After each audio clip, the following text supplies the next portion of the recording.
Hello, everyone. How is your weekend going? Welcome to another stream where we keep working on our pet clinic admin panel. Excellent. So, tell me, how is your weekend going? What are you doing this weekend?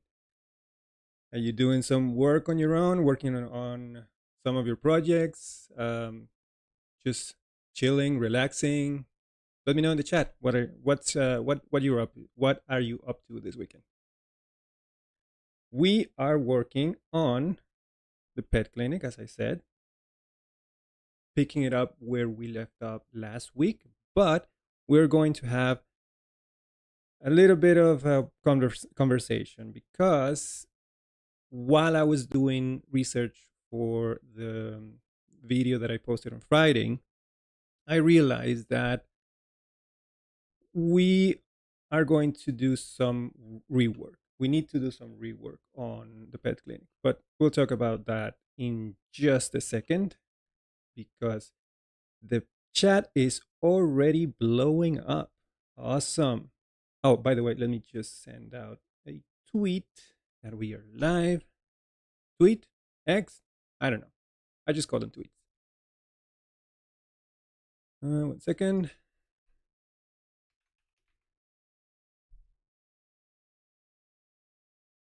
I'm terrible at promoting my own stuff, so I try to get better at that. All right, tweet is gone. Let's check out the chat that is blowing up already. Who do we have? Oh, Virgil, how you doing, my friend? I missed you last week.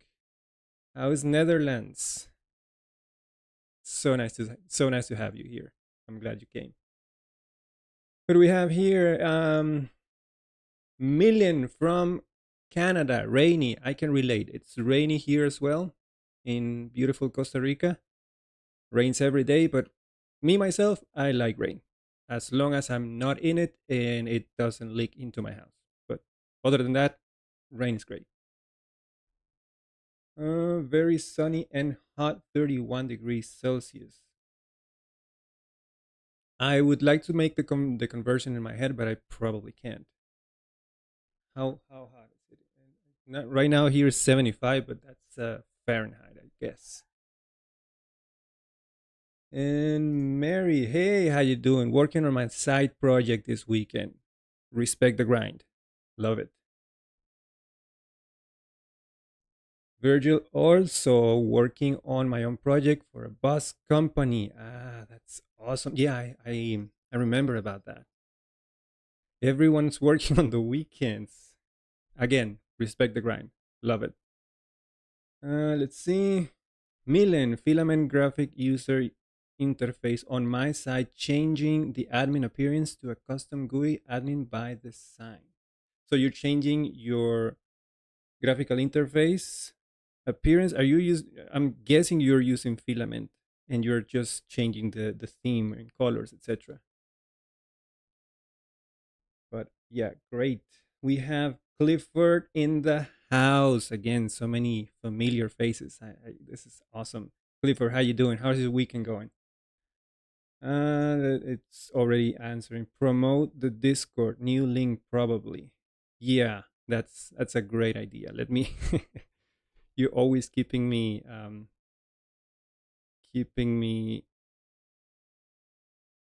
where's Discord? Let me check. Hold on. I'm not sharing my screen yet, so don't worry about that. But I'm gonna open Discord and promote the link because it keeps expiring every time. I actually updated on the latest video just to be sure. But yeah, let's see. Never expire. Generate a new link, copy, and I'm gonna paste it here in the chat. So there it is. Ooh, don't click on it. Just show it up. There it is. That's a link for my Discord server. Feel free to join. Say hi in the say hi channel, and introduce yourself and whatever questions you have about this live stream, any of the videos or the free course. just feel free to go there and ask in the appropriate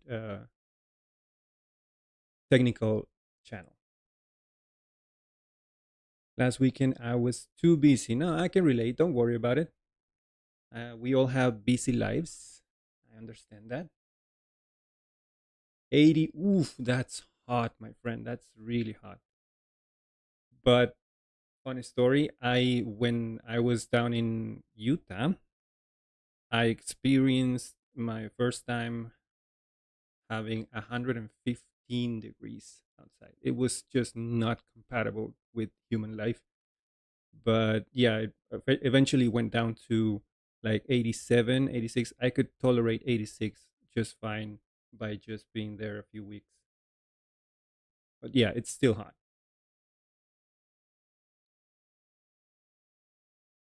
All good here. May have to rewind as guests here at the moment. Oh, so showing up as guest in the Discord server. I guess that's what you're referring to.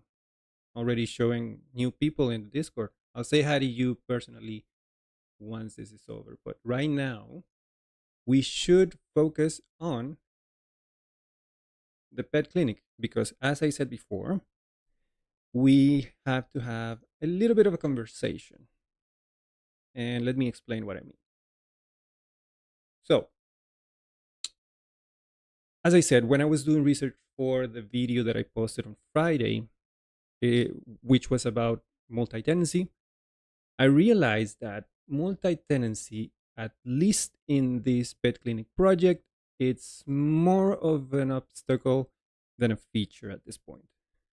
And the fact that, as I said in the video, you as the owner of your account, when it comes to multi-tenancy, you should have the right and the ability to create as many tenants as you want, just like you do with other multi-tenant softwares like Trello, for example, or I can't think of others, maybe Figma or Canva or stuff like that, where you can create your own teams, your own tenants, whatever the term is.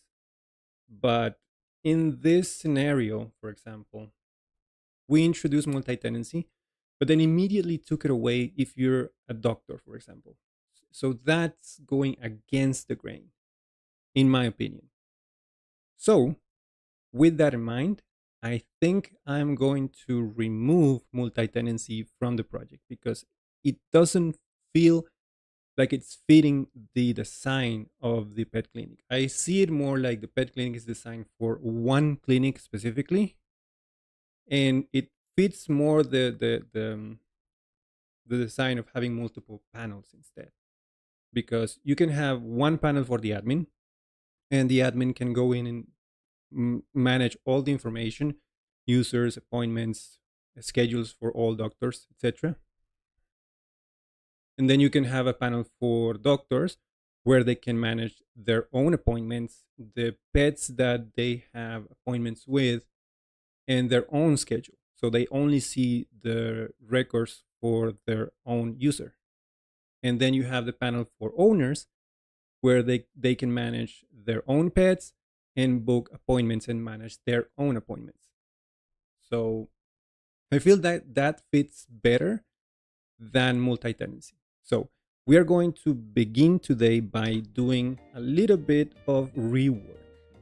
And it feels like it's going to make the project a little bit leaner and a little bit easier to digest and understand. So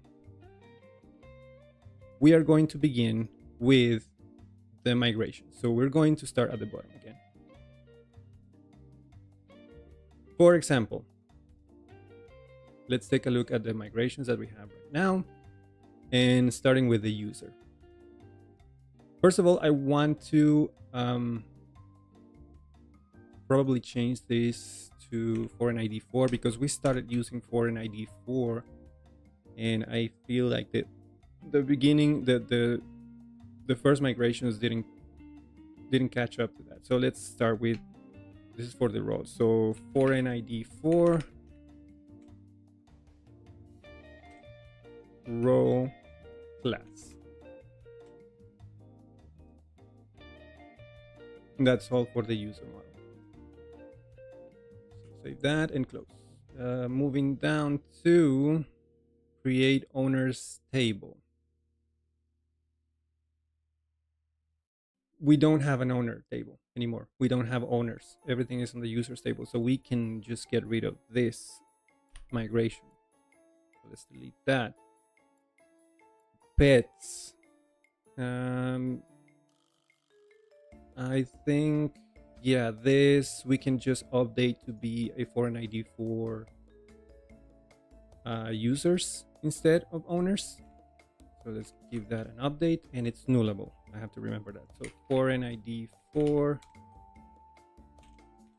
user class,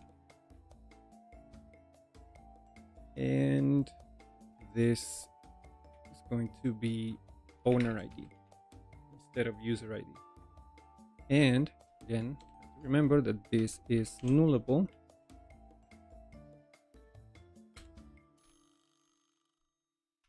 And that's sort of pets. The appointments table.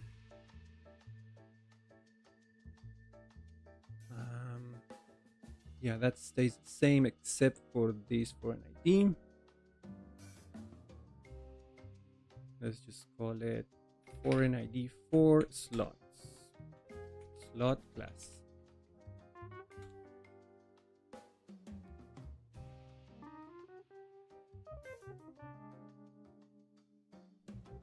All right, so that stays like that.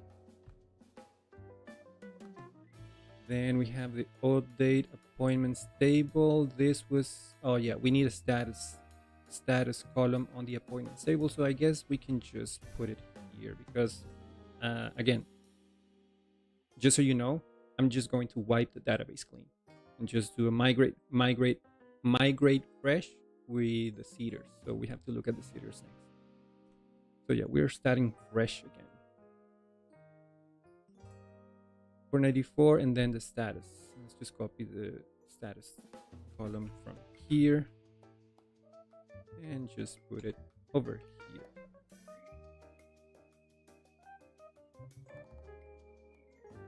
So that, and then we can just get rid of this migration. Delete. All right. We're done with pets, appointments. And since we are not going to have multi-tenancy anymore, we don't need the clinics table, so we can get rid of that. We do need the roles. That stays the same. No changes in here. We don't need the clinic user table, and in fact we are going to remove all of the pivot tables. Oh, and by the way, I don't know if you watched the videos on Friday, but they changed the way that their tenancy relationship works. It used to be that when you have a resource model and you have to have a relationship for the tenant or the owner, that relationship used to be, or needed to be, belongs to many. So in that case, you always needed a pivot table, but that apparently that changed, and now you can have just a belongs to. So you just have to add in any of the models that you have for your application in a multi-tenancy environment. You just add the tenant ID in the model, and then do a belongs to the ownership and the inverse relationship on the tenant class. So that was a bit of an update, but anyway, we're not going to need that in this case. So let's get rid of this model to create the clinic and user table. This migration, sorry, gone. Clinic pet also gone. Appointment clinic gone. And we're the slots table. The slots table changed a bit. We no longer need the date. We just need the start and end. Status with a default value of available.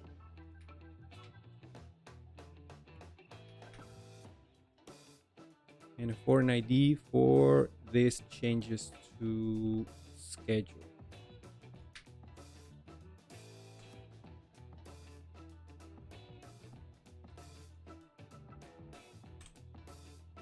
that.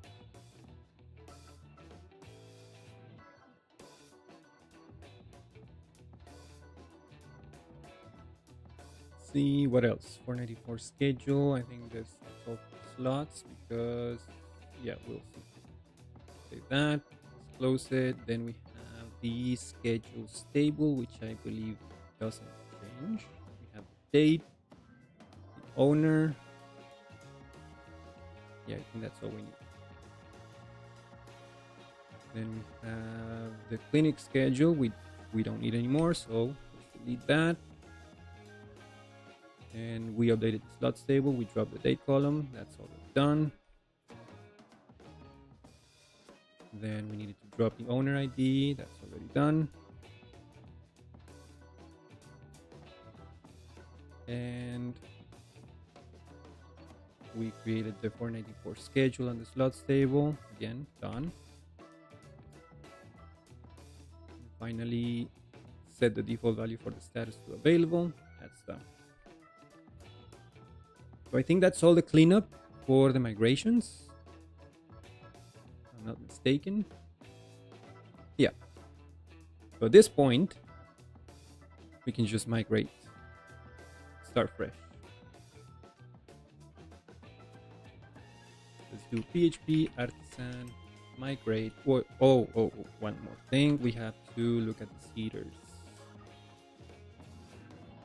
Because we don't need a clinic seeder anymore, but we do need a user seeder because I need to create at least one admin user for the first time login.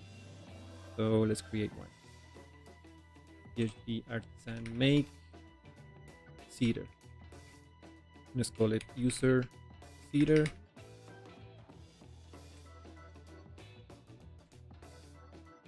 And it's right here. So here we can do, let's get the role first, the admin role.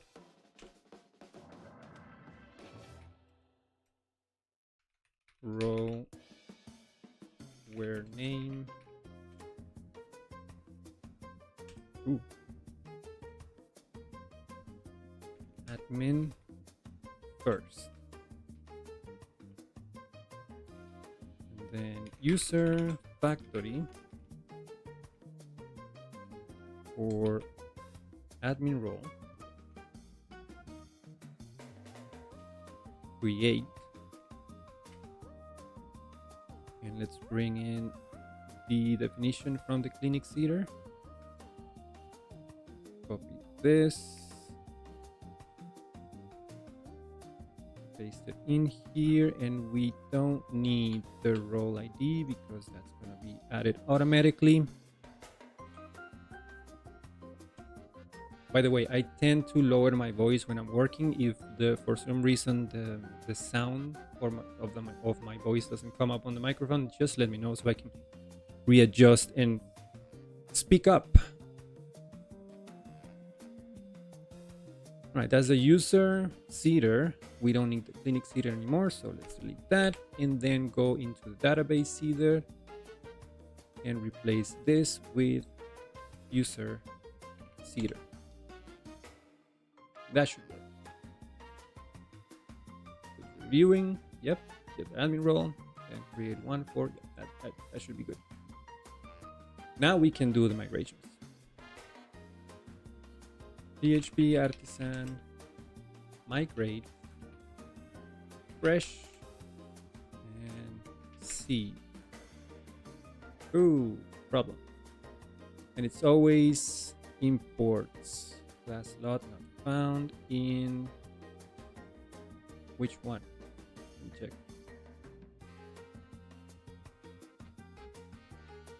Probably one of the migrations.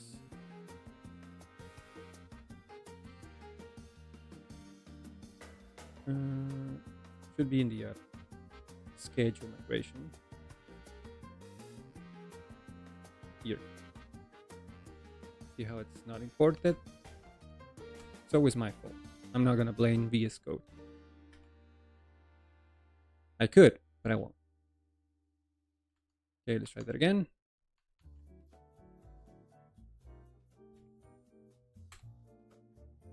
What else? Class database headers role not found. Jesus.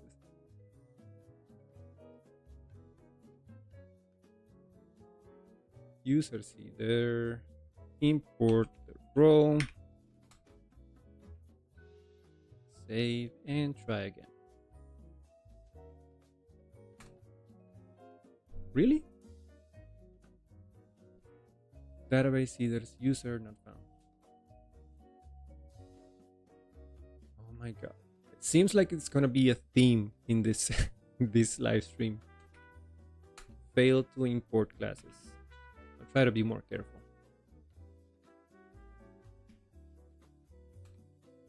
All right, that worked.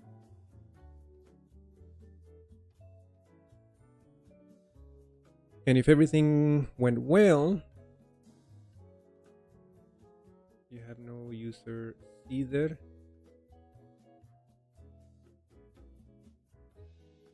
Rows either, I mean. No, I do. Let's check this out. In the database header, you have the rows header here. Since they all reside on the same folder, there is a rows header for you.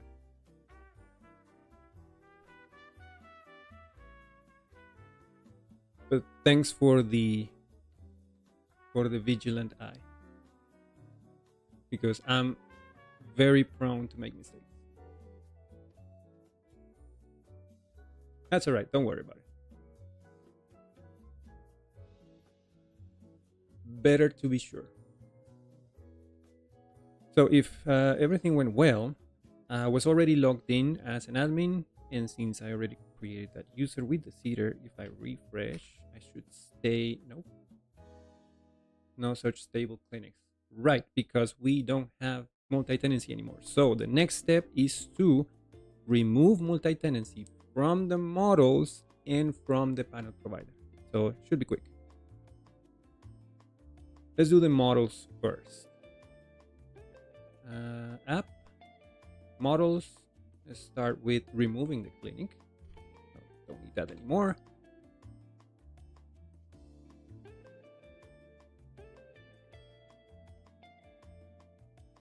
Yeah, you're totally right. That's why I said I'm not going to blame VS Code, because I see the type hinting, but sometimes I just keep typing and I forget that I have to hit tab, or in my case I usually hit enter, and that imports the class. But in my mind I see the type hint and I just for some reason expect VS Code to read my mind and import it as I type. That should be a feature, you know, mind reading in VS Code. But yeah, you're totally right.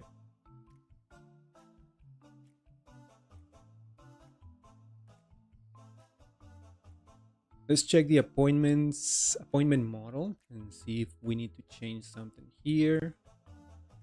Pet, that's the same clinic, that's gone. And appointment belongs to slot, that's all right. So appointment, quick fix. Owner, we don't have any owner table, so we can safely delete this model class and move on to pet. The owner is still the user. Appointments, that's fine. Clinic is gone. And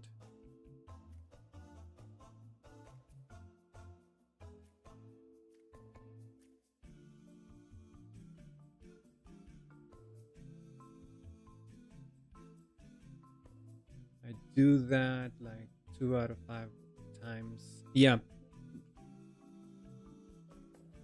Seems like today is more like 5 out of 5 times I don't import, but I'm going to try to keep an eye on that. And I guess I'm getting better, because while I was working on the video for last week, yeah, it happened to me a lot, and just I don't know why I don't remember to do it. But yeah, at least I'm not alone in this struggle.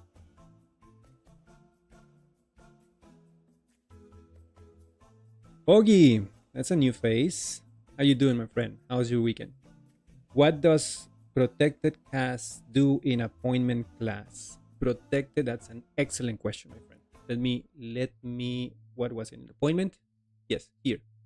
So protected casts, we have an enum class, which has the appointment status. In fact, let me show you this enum class. So I have an enum class for the appointment statuses because I didn't want to create a table for it because I'm lazy. So I have this enum, and I use that for even the good thing about that of having enums is that Filament supports enums by default, so you can have enums and have those values and use those values in tables as badges, and you can even badges and also on drop downs and like select inputs. And when you use them as badges, you can define colors for every value of those enums. But in the model class, I have a string column in the table for the status. So what I do is I cast that column as an enum so that when I use it in my resources, it knows that the value from the table is going to match a value on the enum. And it casts that as an array, for example. So I don't have to do any magic for using the enum. It just makes using enums a lot easier in your resources. So the only thing I'm doing is just casting a status, which is a string column, and I'm casting that as an enum class. And then I can use that in my resources, and Filament is going to treat that column as an enum and use all the features for enums in tables and forms. I hope that's clear. If not, let me know.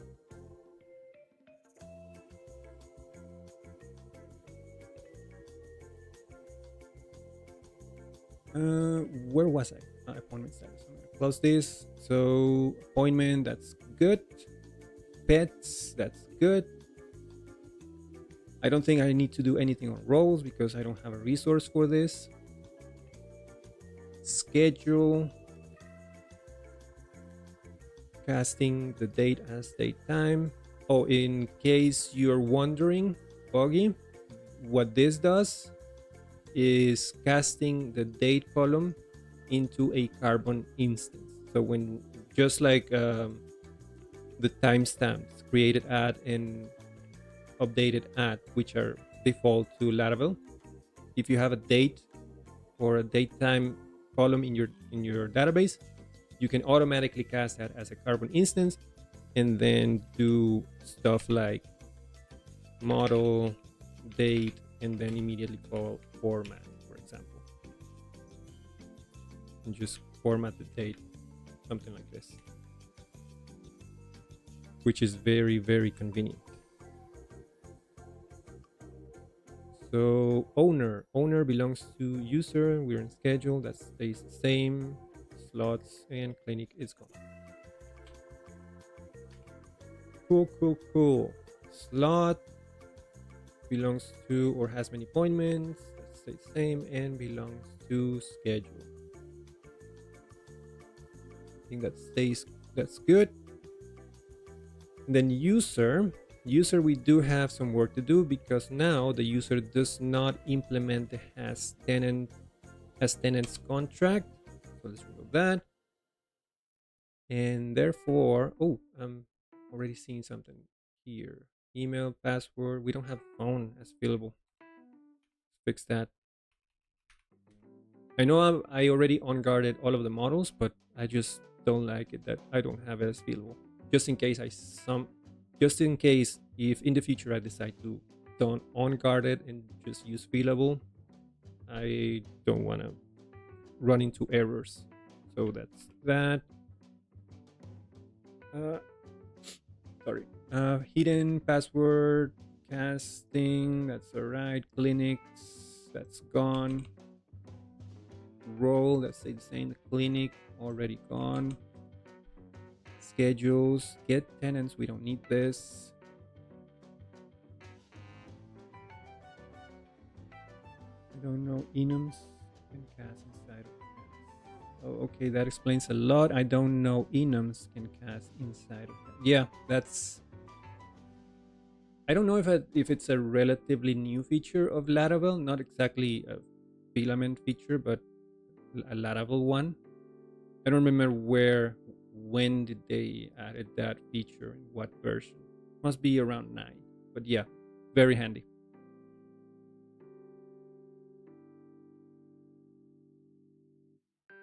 Let's remove this get tenants method, and we also don't need the can access tenant. We do need the can access panel because we are going to have one panel for each role. And in fact, let's fix this right away, because now we are going to have a doctor panel, which hopefully we'll have time to create in this session. And that'll be for the doctor role.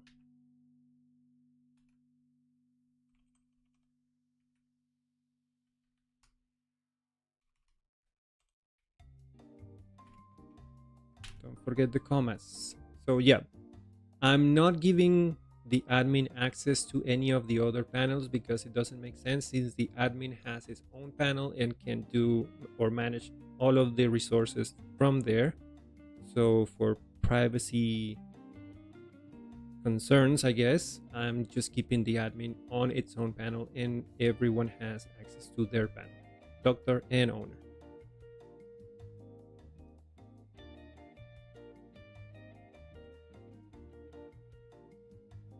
So you don't need a Boolean to make a status in migrations or models. Depends on the design that you're going. If your status is just a binary value, like a toggle, or is it just 1 or 0? If that's the case, a Boolean makes sense. And you can even create an enum class that represents the values of 0 and 1, so that you can use colors for badges again and use the enums and drop downs to have the proper label. But yeah, if the status column is a binary value, a Boolean does fit. But in my case, since I had different values for the status, I think it's just created. What was it? Created, confirmed, and cancel. It made more sense to me to create a string column in the table and just map that to an enum. My weekend is extremely tired, morning till midnight every day. Well, I'm sorry to hear that, but yeah, well, again, respect the grind. I hope that at least you are, even if you're tired, at least you're working on something that you like, because otherwise that'll be a pain.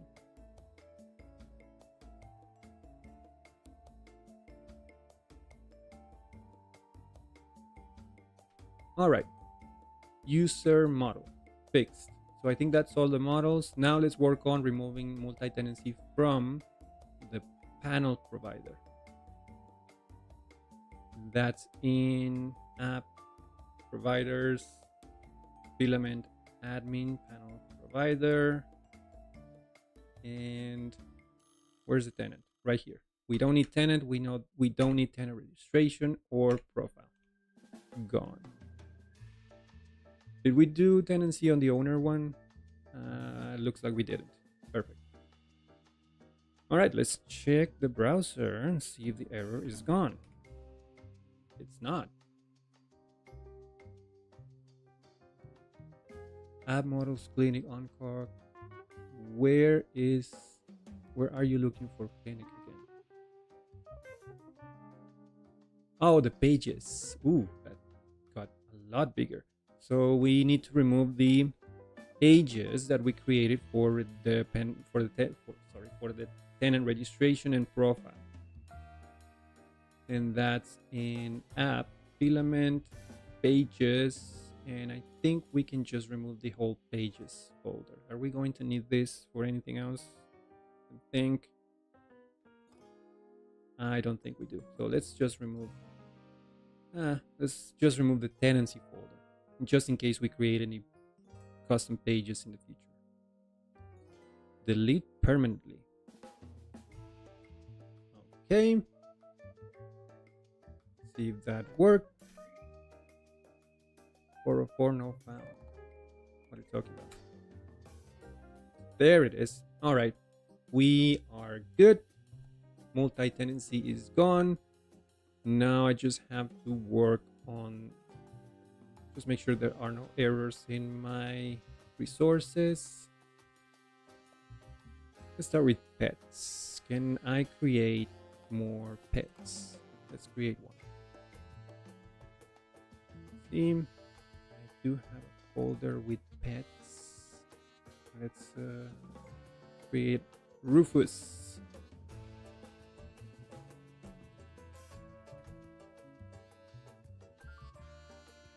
Date of birth, years ago. This bothers me, that the calendar doesn't hide when I select the date. Can I fix that? I believe I can. Hold on.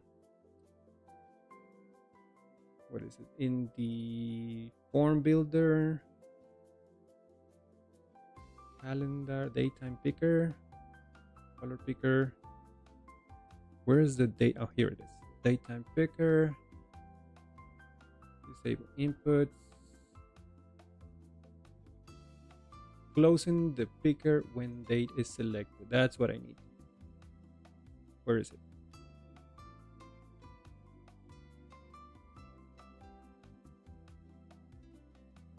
Close date on selection. There you go. Close on date selection. Let's copy that and put it in our resource.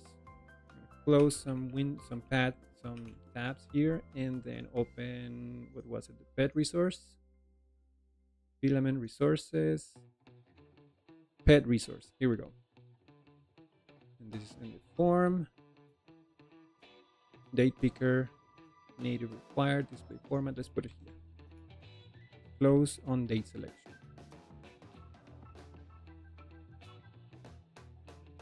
Right? Let's give it a try.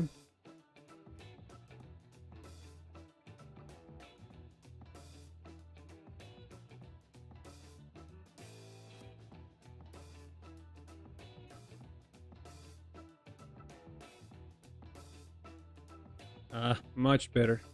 That's what I like. All right, type is dog and the owner. Here's one thing. If the admin can create pets, I should not give it the option of create owners as well, because owners are supposed to have their own panel, and I'm gonna give them the option to register. Not as much as doctors. Admin can create doctors, and doctors can log in. They can change their password, but they're not going to have the option to register. But owners do. So it doesn't make sense that the admin can create owners, because that would imply that the admin has to give them passwords as well, and that doesn't sound right. So the admin can assign owners to pets, but cannot create owners on the fly. So let me remove this create option form real quick. Remove this part here.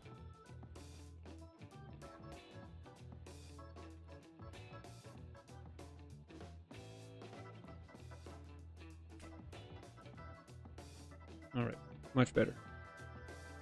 See if we can create this pet real quick.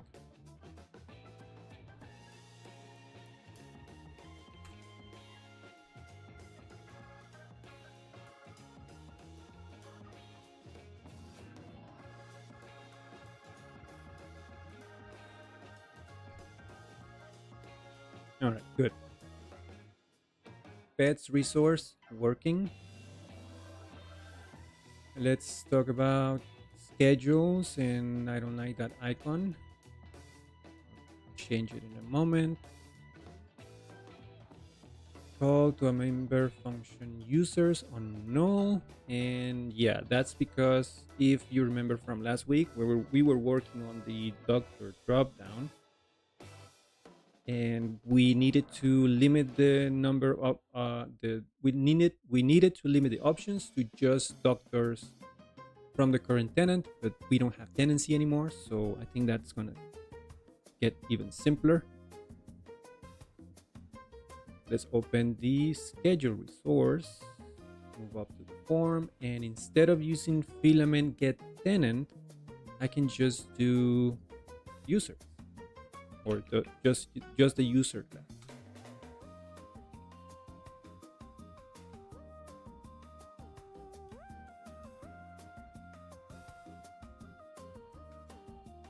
So we do user belongs to doctor role, get, and then plug the name and ID.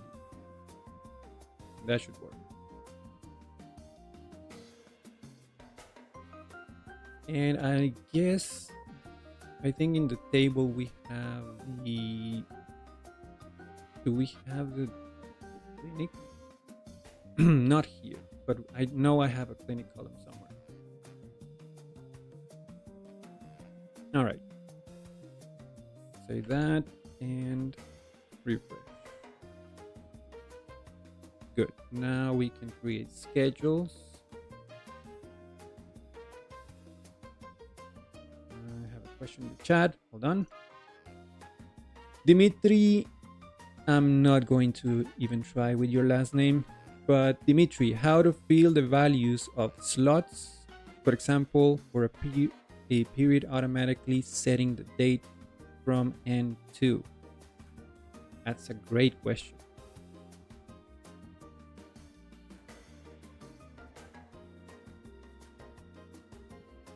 So it'll be like filling up the, if I'm gonna say that schedule is for one date from 9 to 5, just filling up all of the schedules based on a, we should, in that case, there should be the how's it called, the length of the slots. I don't have a word for it, but let's say I'm gonna work, the schedule is gonna be from 9 to 5, every slot is gonna be 30 minutes. Just fill up the whole, create, automatically have all of the slots created. That's a great feature, and I don't have an answer for you just now, but I promise I'll share it. If I can do it off camera, I'll share it on my Discord server on the tips and tricks, just so that you can know how to do it. So stay tuned. And if you're not in my Discord server, make sure to sign up. And if you can, if you don't mind, just so I don't forget and I can give you proper follow-up, why don't you post that same question in the Filament Technical Help channel, so I can follow up in there and other people can benefit from the answer. So thank you for the question. Great question, by the way.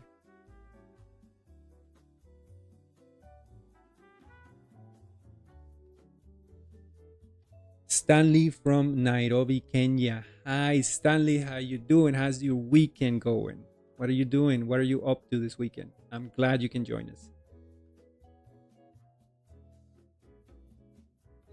I need to go again, maybe till next time. Don't worry about it. You do you. I'm glad you showed up. And again, you can watch it on replay. Thank you for showing up, and I'll see you next time. Thank you, Virgil. Okay, so let's move on to, let me create one schedule for this doctor.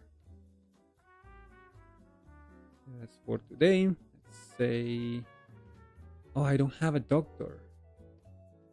We should create one.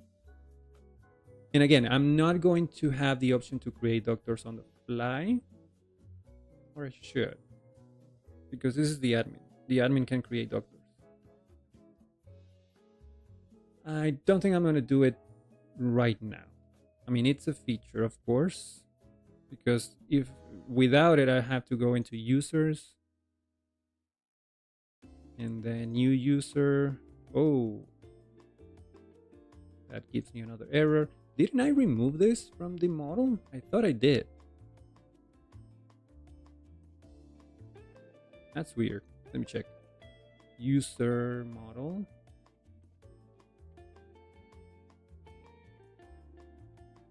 Yeah, what are you talking about? It's not there.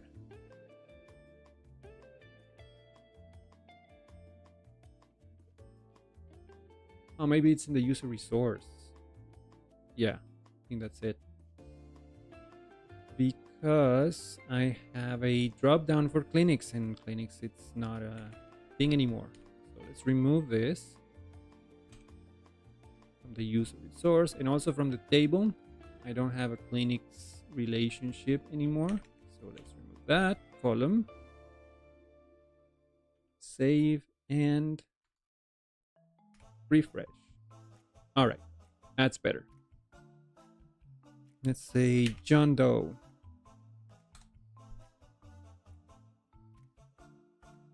Doctor and password will be password. So this is why I should have an option in the dropdown, because I'm already giving doctors passwords. So it makes sense. We'll see if we have time to get to that.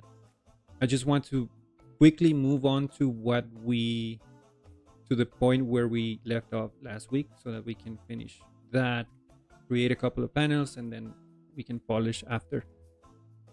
So we have a doctor. Let's create another one, because I know I'm going to need at least 2 schedules for when we get to appointments. So let's call it Jane Doctor. Jane Doe. Also a doctor.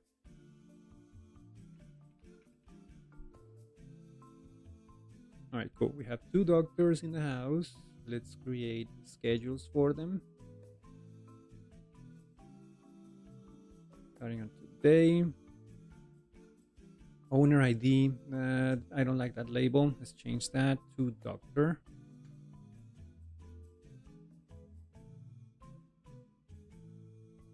Schedule resource, form, owner ID. Just set the label.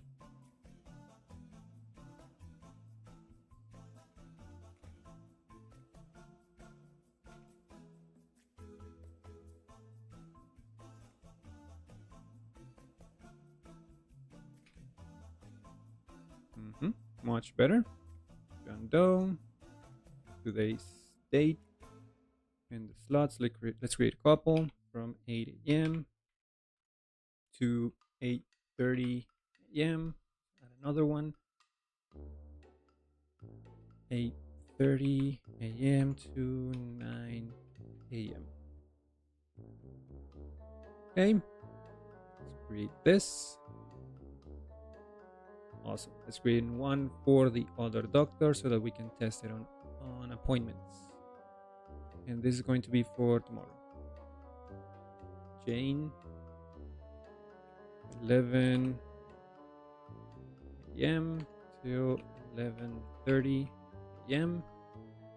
And I guess that's enough. All right. So schedules are working fine. Let's move on to appointments. And that's where we left off last week. If you remember, we worked on the doctor dropdown, which is not visible until you select a date.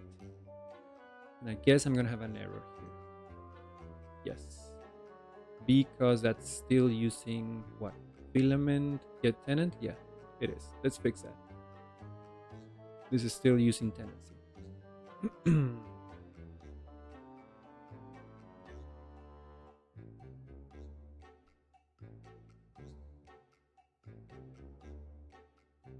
So let's open appointment resource. And on the doctor ID dropdown, I should make a... Let's change this to doctor. Just doctor. And we have a doctor role that is passed into this. And here we can, again, just use users or user class.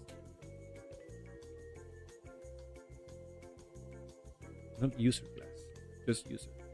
So where belongs to doctor role, where schedule, where has schedule, and then we limit these schedules for the selected date. Import is there.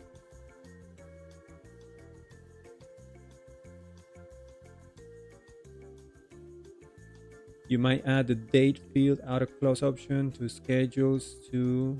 Oh, thank you. That's, yeah, great tip. You're totally right. That was going to bug me, but now it's not gonna. Perfect. Let's put it here. Thank you so much. So close on date selection. Perfect. All right, that should work. Let's give it a try.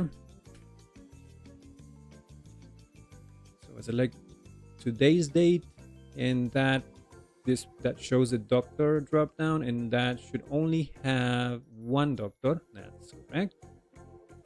And that's working. Now we need to work on the slot drop down, because first of all, should not be visible until you select a doctor, and it only should show the schedules for the selected doctor. For example, they should be only 8 and 8:30 and not 11, because that's from the other doctor. And also we should display this, instead of just showing the start time, we should show the start and end time in the same drop down.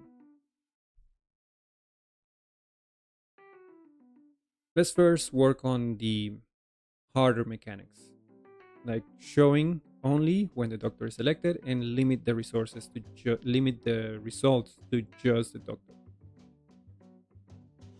Let's see. Looks like it's gonna rain. Getting really dark outside.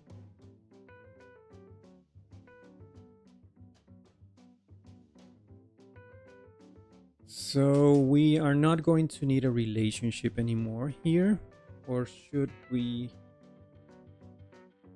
Do we need it? Let me check my notes real quick.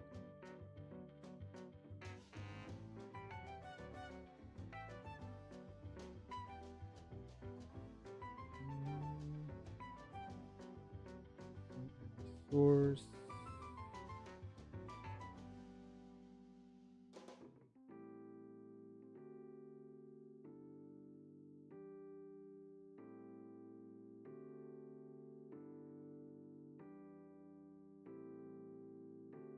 I think we can still use the relationship method from the on the slot drop down. But what we can do is, first of all, indent all of this, and we can use the modify query using parameter.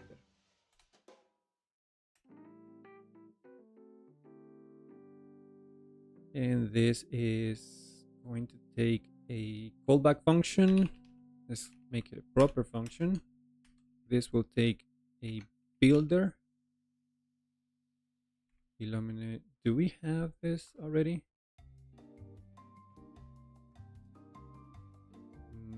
Yeah, we have the import here, so we can just use that. So we have a builder. That'll be a query. And we also need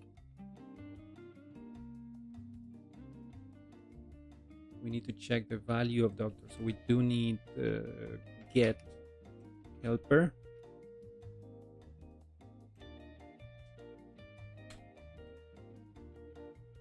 Theme.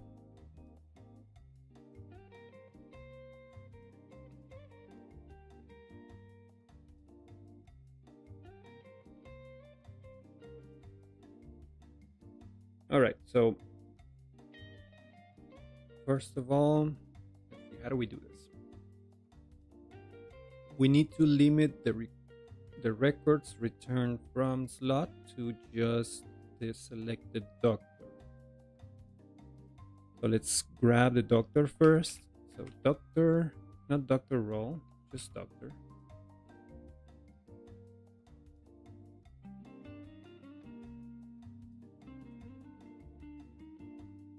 And let's just say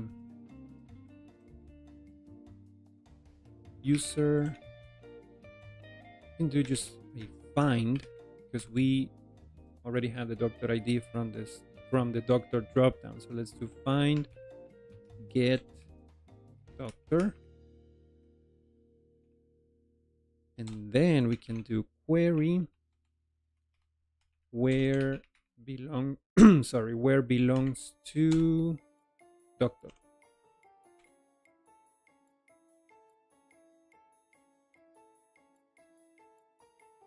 Is that how I do it?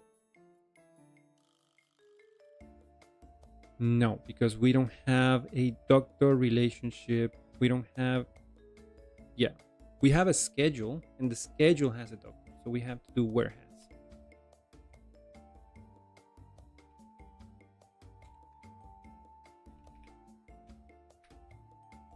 Because the slot does belong to a schedule, and that schedule is where the doctor is. So where has schedule, this takes another callback function. What do we need here? Builder, another builder. Query.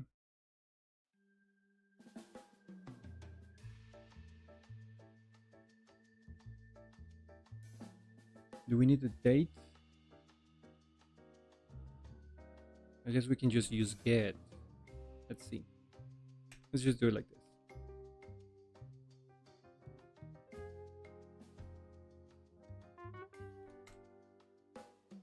So here I need to limit by that doctor. So we do need to pass in the doctor here.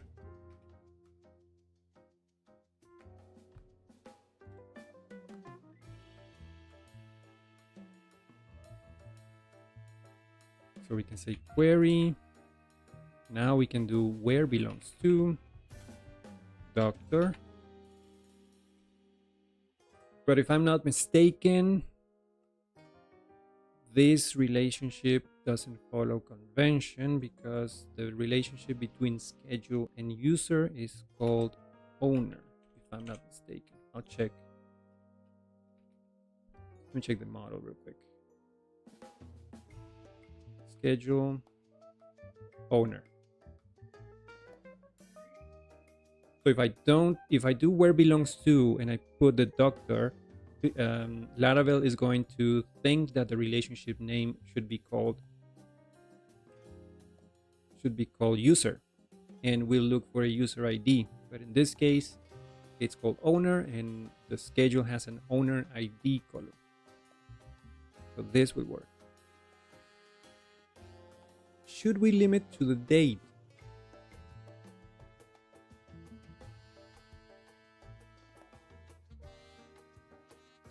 Maybe not, because the date limits the doctors for the date, and then the doctor limit the schedules for the slots for their schedule. So I don't think we need to limit or query by date here.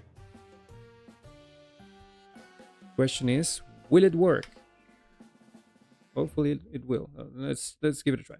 Oh, and let's also hide the field until the doctor is selected. So I'm going to copy this from the doctor dropdown and put it here. Instead of checking for date, I'm going to check for doctor.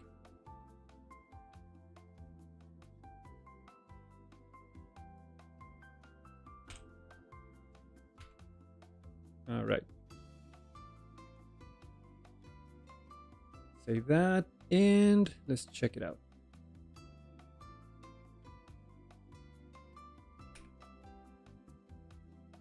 So we select the date. So first of all, neither the slot or the doctor is visible. That's good.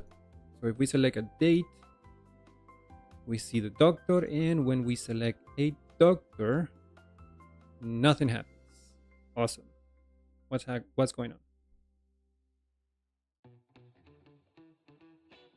I guess it's because we forgot to make the doctor drop down live. See how the date has a live thing in it?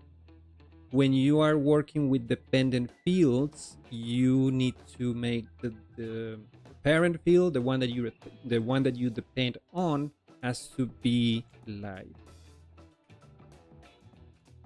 like this. Oops. Switch the comma.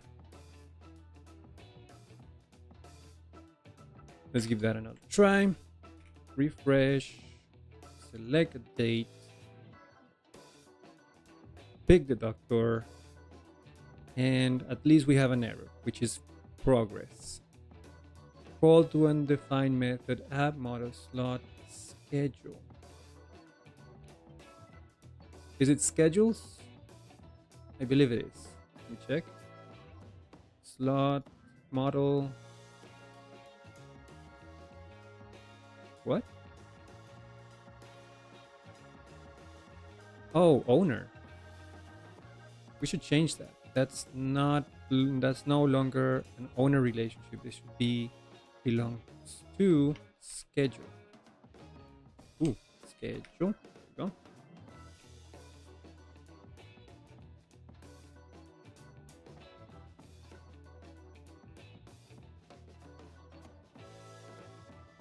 Let's see if that did the trick.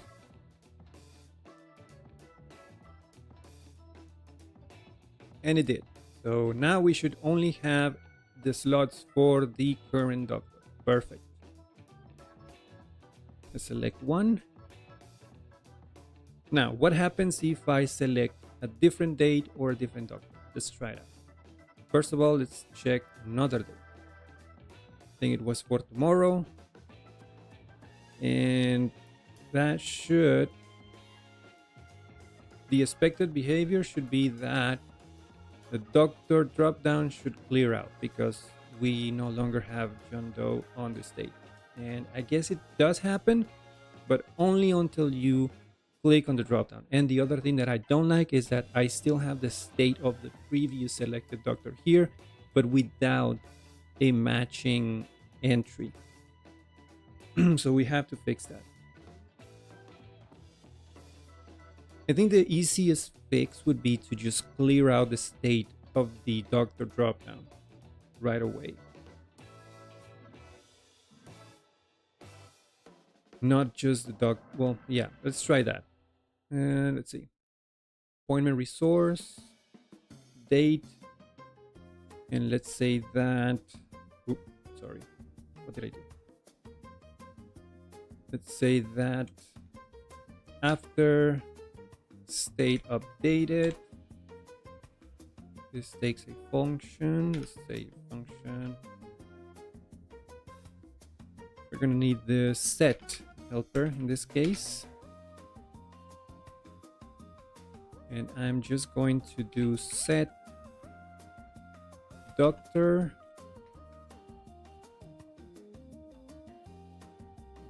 by the way, if you hear here and then in the new setup, this the neighborhood is just full of life, which is awesome.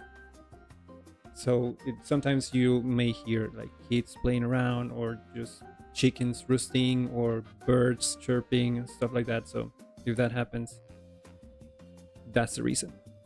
It's just a very alive neighborhood.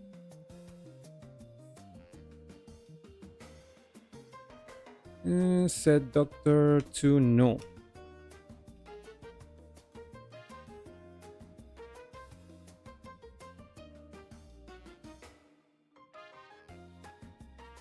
So let's see, that should work. Save that and try it out.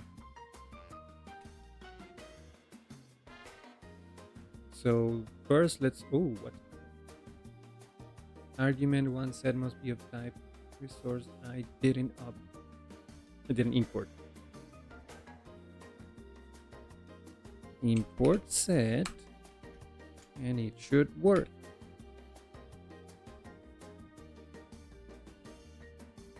Okay, let's select one doctor, one slot, and then change dates to tomorrow. All right. And that even worked for the slot automatically because it's supposed to hide if the doctor is empty. So when we clear the doctor value or the state value for the doctor dropdown, the slot dropdown was immediately hidden, which is great.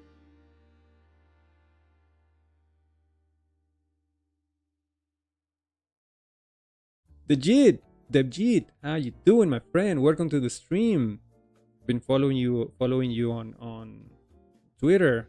That what is it? A survey project is looking great, man.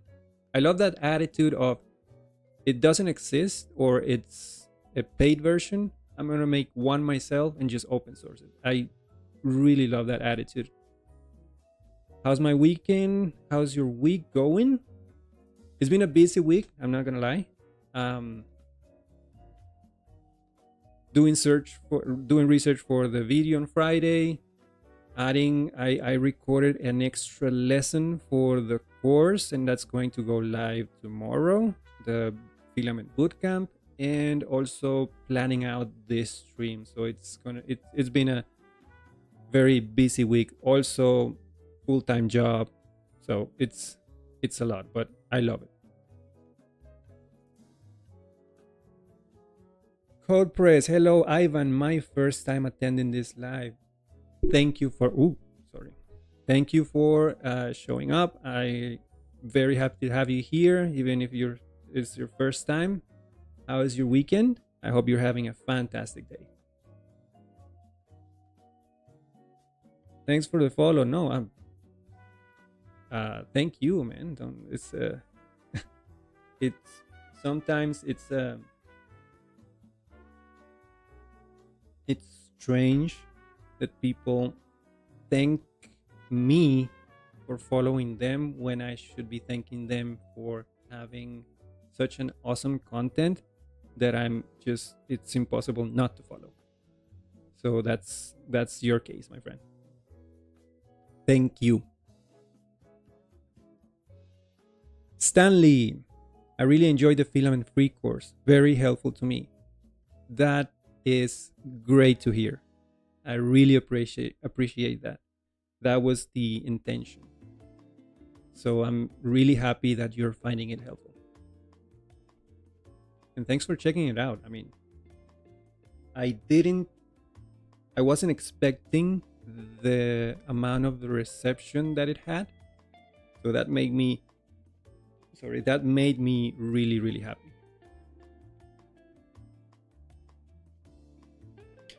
So I have a question. How you create a function and execute on button click?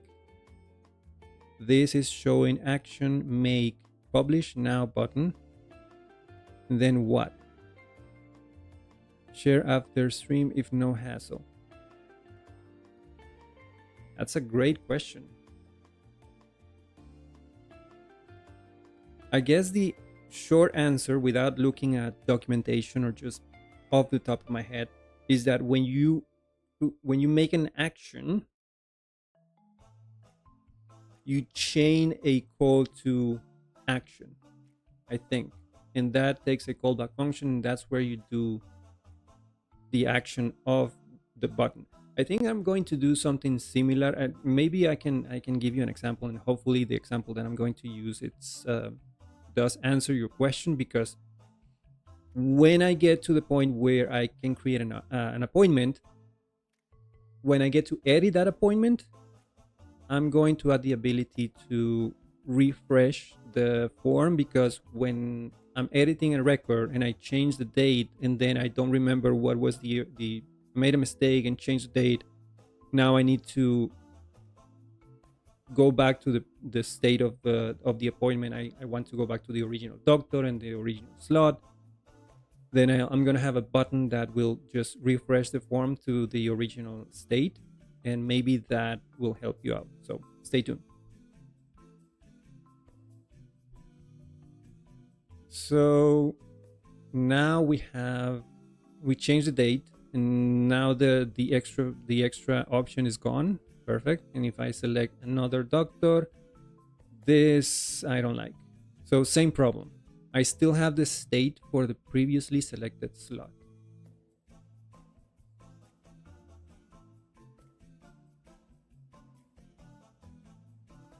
Thank you. Thank you, my friend. I'm glad and I'm super happy that you loved it. So let's do the same thing here.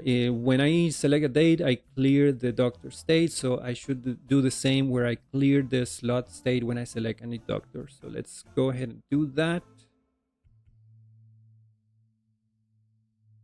I'm going to copy this after state updated from the date and put it here. Oh, put it in the doctor dropdown. So after the state updated, I'm going to set the slot ID to null.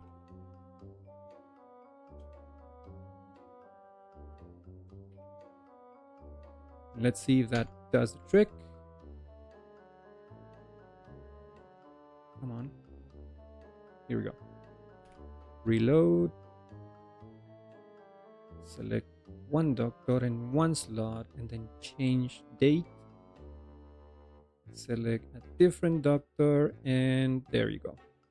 Now I just have the slots for the doctor. Let's actually create this date, this appointment. That'll be for Rufus.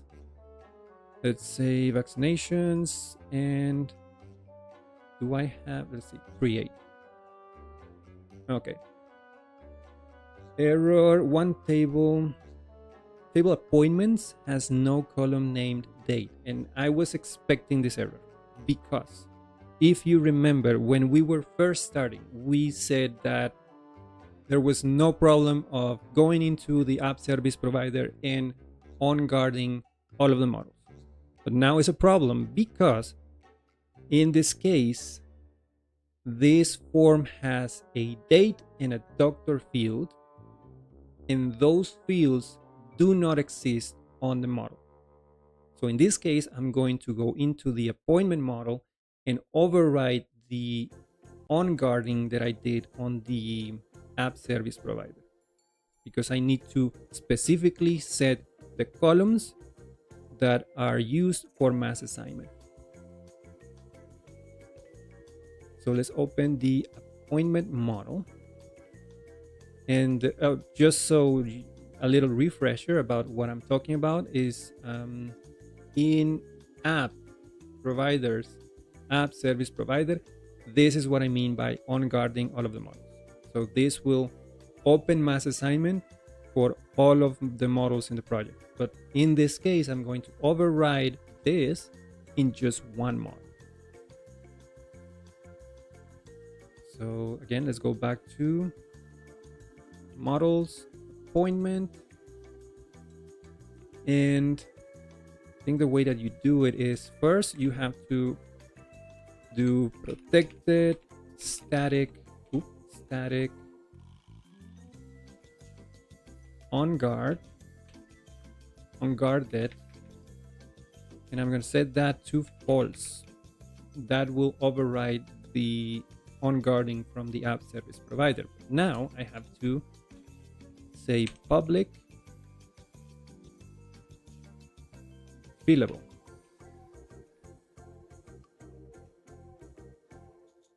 And the fillable fields will be, this is for appointments, so date, no, wait. What was it? Pet ID, slot ID, and description. That's it.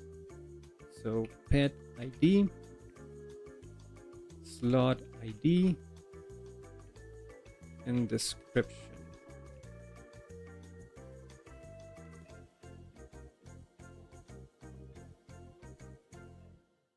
All right, let's go back to the form and try to create this again.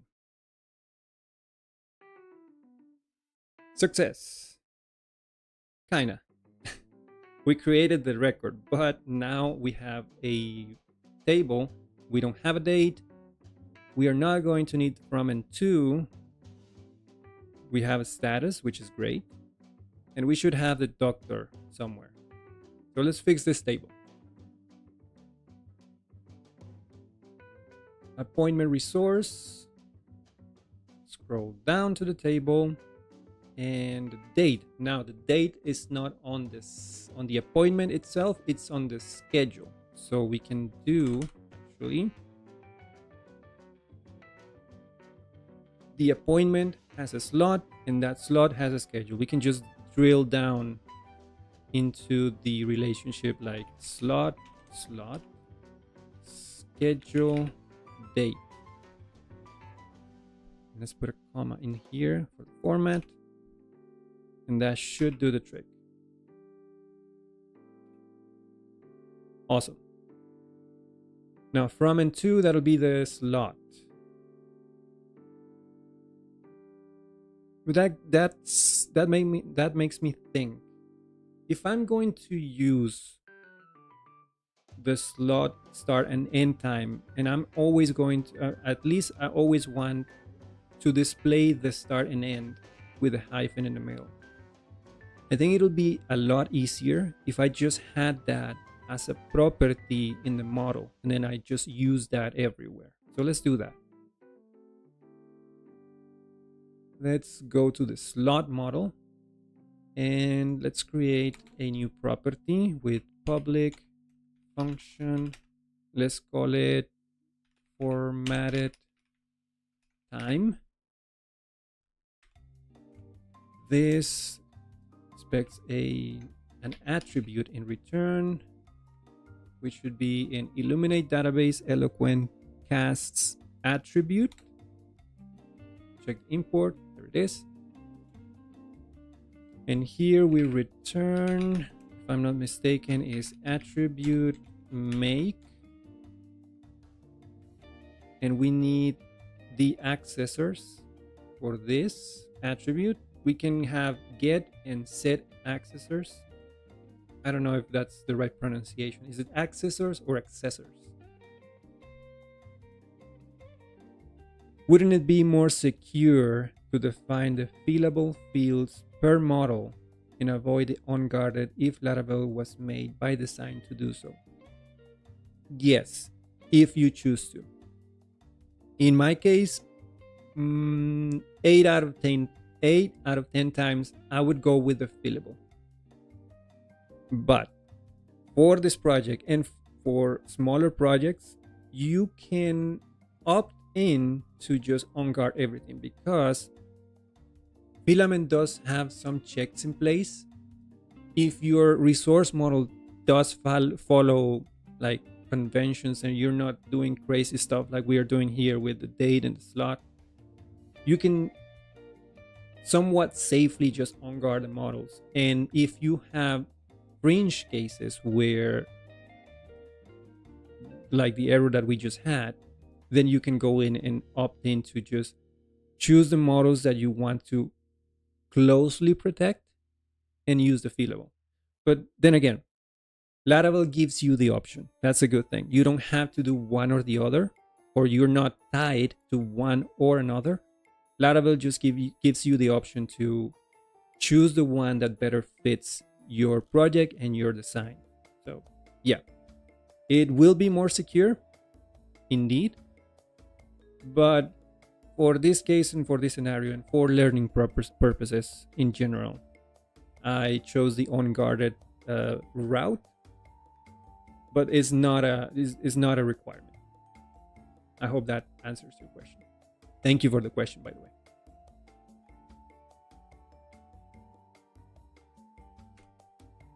So attribute make, this takes a callback function, right? No, accessors. So in this case, I just need to read this attribute. So I'm just going to go with get.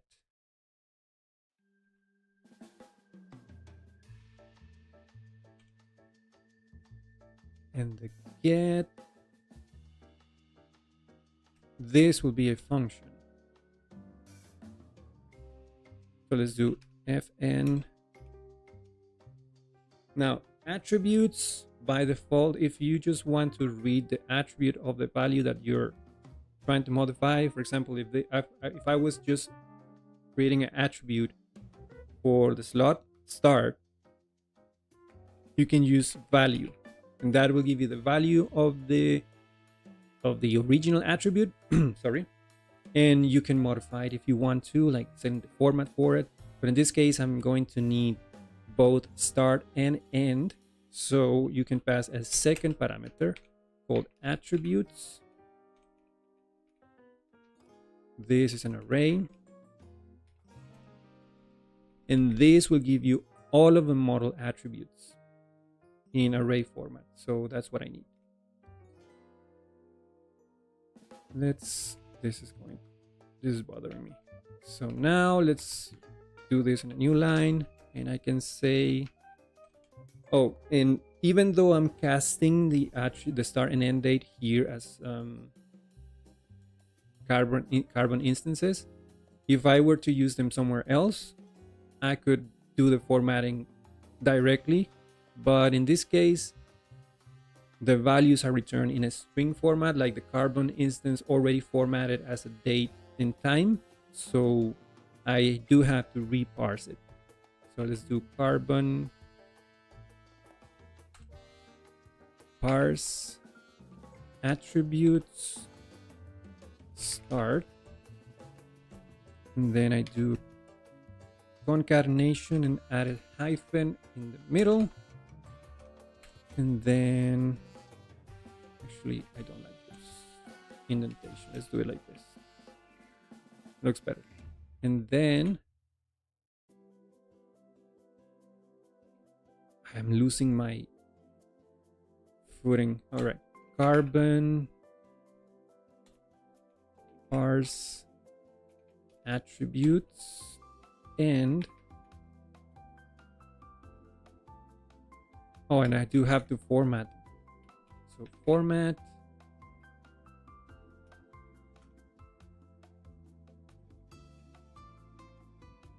in a 12-hour format. So HIA, hours, minutes, and AM, PM. And let's do the same for end. Save that. Now the good thing about this is that I can just make use of slot formatted time. Laravel will take care of adding the underscore to the attribute. So let's actually use that in the table. So appointment resource table, and instead of using slot schedule, well, instead of using this start,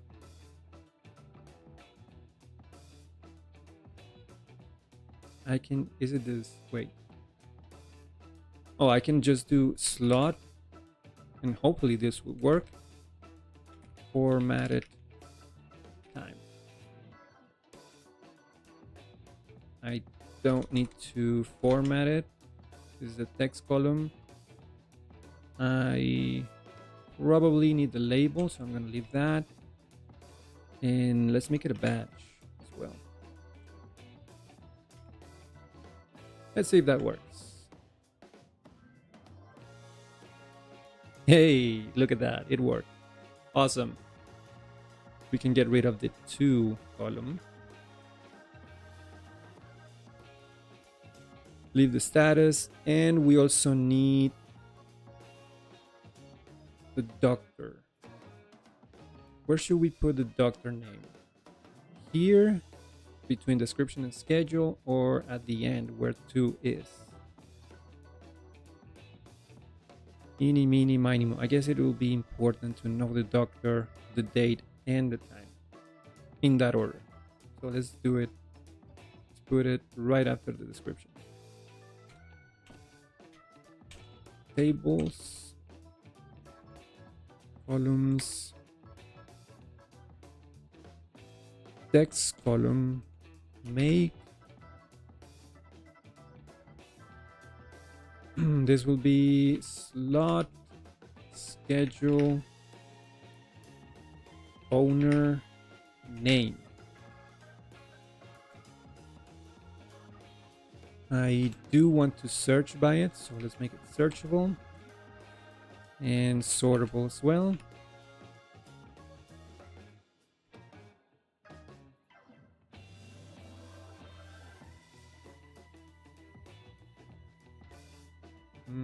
What else? I think that's it. Save that.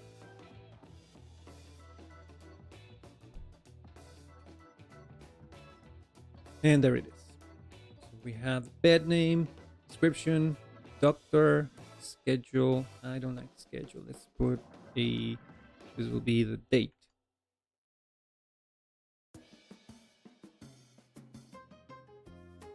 Let's add a label here.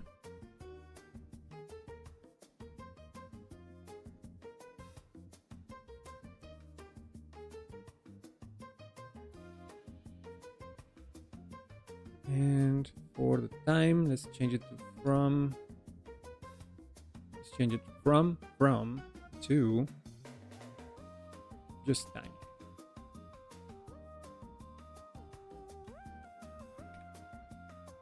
All right, that's looking a lot better. Now we get to the point where we need to, for example, edit this appointment. That sounded like disappointment, like this appointment. And right off the gate, right out of the bat, there's a problem. We don't have a date already selected. So we need to change that. We need the date to be, we need the date, the doctor, and the slot already pre-selected. How do we do this?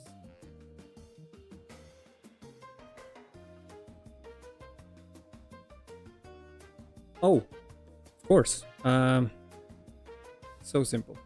Let's go to, let me close this model and this model, and we can go to the edit page of the appointment resource. So that's in app, sorry, that's in app, filament, resources, appointment resource, and let's open the edit appointment. And if there should be a method here, I just forget the name of it. Let's see. Let's jump into the edit record class and let's look for something with mutate. Mutate. There it is. Mutate form data before field. This will take an array of data and I can modify that to my liking. So let's go into, I'm going to copy this definition, go to the edit appointment class and just override that. And just before returning that, I'm going to say data doctor, which is the name of the form, equals, I do have access to the record, don't I? Model record. Let me check. Let's see. I have a public array data. No, I don't. That's not what I need.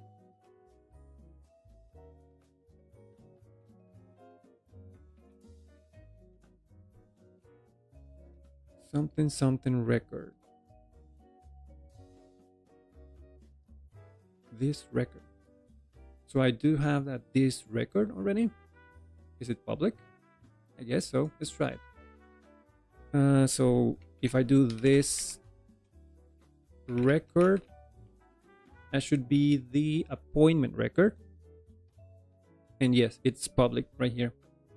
We have a public record. And that comes from the interacts with record trait. Awesome. So if I do record, that'll be an appointment. No. Yeah. Wait. No, this is a doctor. So I'm looking for the doctor. So the appointment has a slot. Sorry, I got lost in a moment. So we have a slot relationship, and that relationship has a schedule. So slot, schedule. And actually, we should do the date first. That's why I was getting a little bit lost. Let's do the date. Schedule date, like so. But we also need the doctor. So let's add another line for the doctor. And that'll be the record slot schedule owner ID. And then return the data. I think that should do it. Let's see.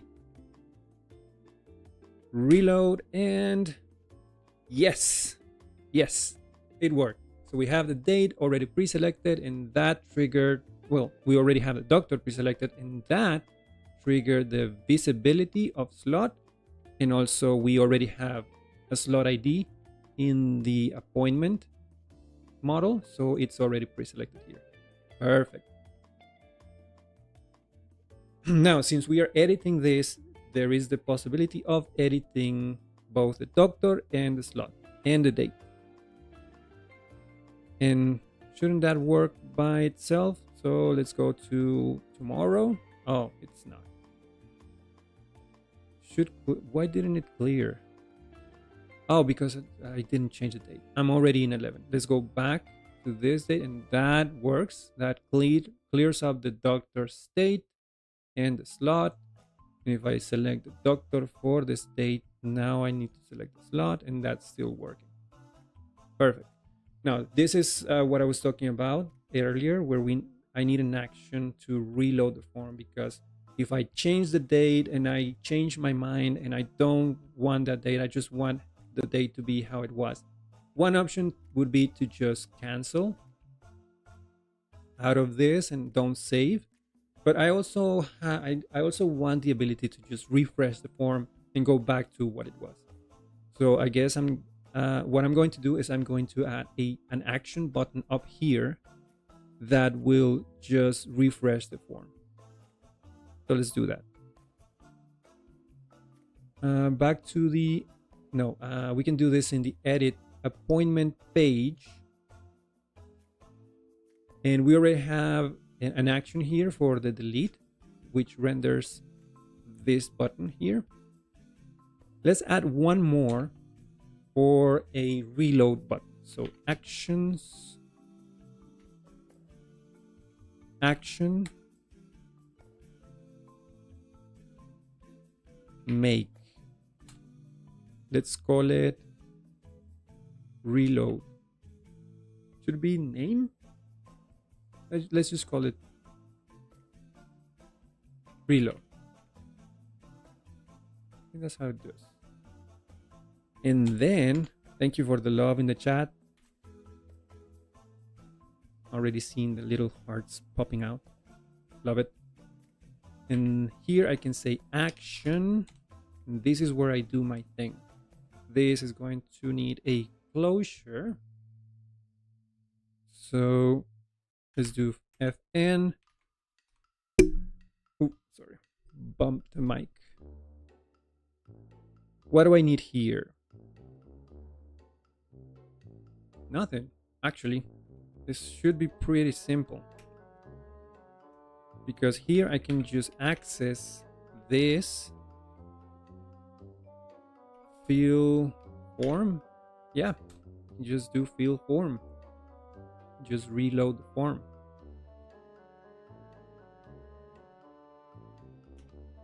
Question: can it be that simple?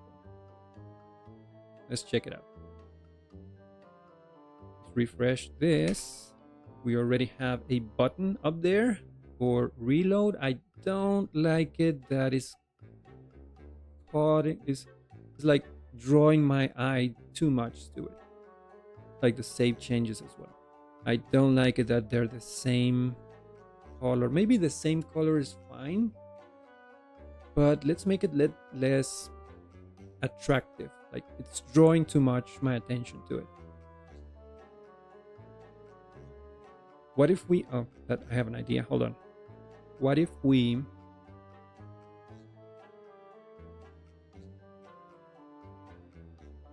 make it outline? And let's give it an icon too. Let's well, icon And I want the little refresh, like the two arrows going in a circle. I forget the name of that. Let me go find it. Hero icons. There it is. Arrow path.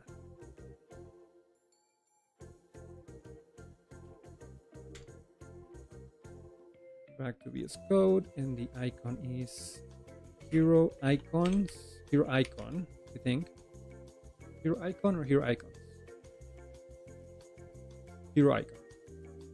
Hero icon O. Arrow path.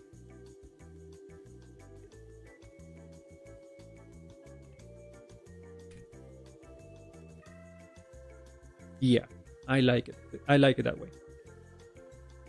It's not drawing my attention too much, but it's still visible enough. So let's see. If I were to change the date, it's 11. Let's go to date 10.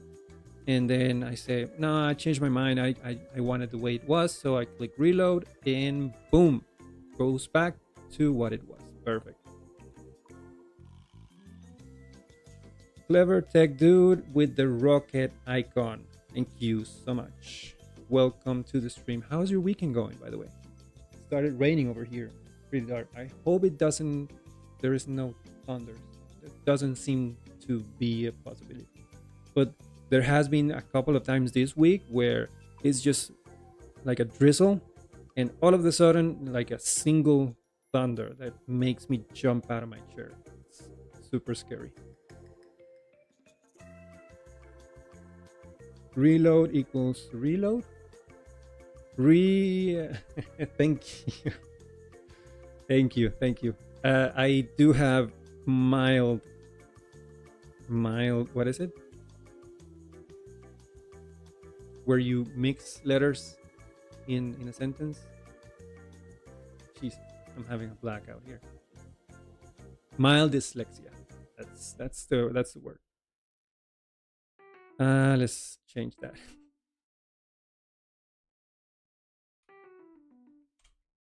Thank you so much. Reload. No, real odd. That's real odd that I didn't see it.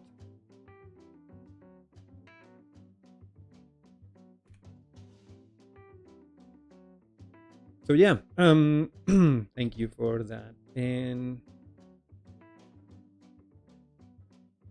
Njasi, I'm guessing it's pronounced Njasi. If I'm butchering your name, I'm sorry, but I'm really happy you're here. Hello. I saw you in Discord. Like, was it that you had two usernames on Discord, or was it another person just called the same? I think the odds of that are very low. Thank you for joining me. How is that weekend going, by the way? I'm losing my voice. Oh my god.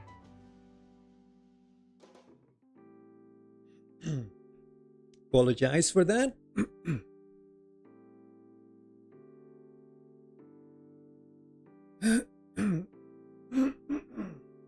Wow, I'm not used to talk too much, like at all in my work. I'm always silent, the silent type, and I guess my throat is not just used to long periods of me talking.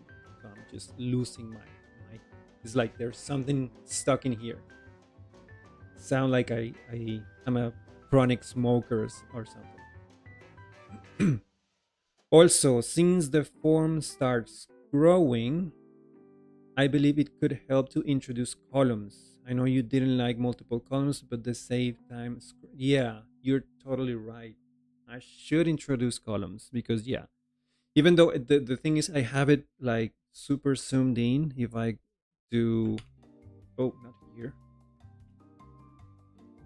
If I do go back a couple of steps, this is how it should look on normal screen. Normal, well, not normal. I do have a pretty decent screen. That's the original size of the browser, but I do zoom it in for presentation purposes. And still, you're right. We should do columns in this case.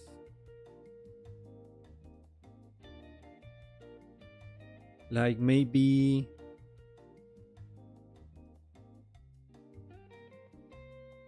put this 3 in a column. You can use tabs.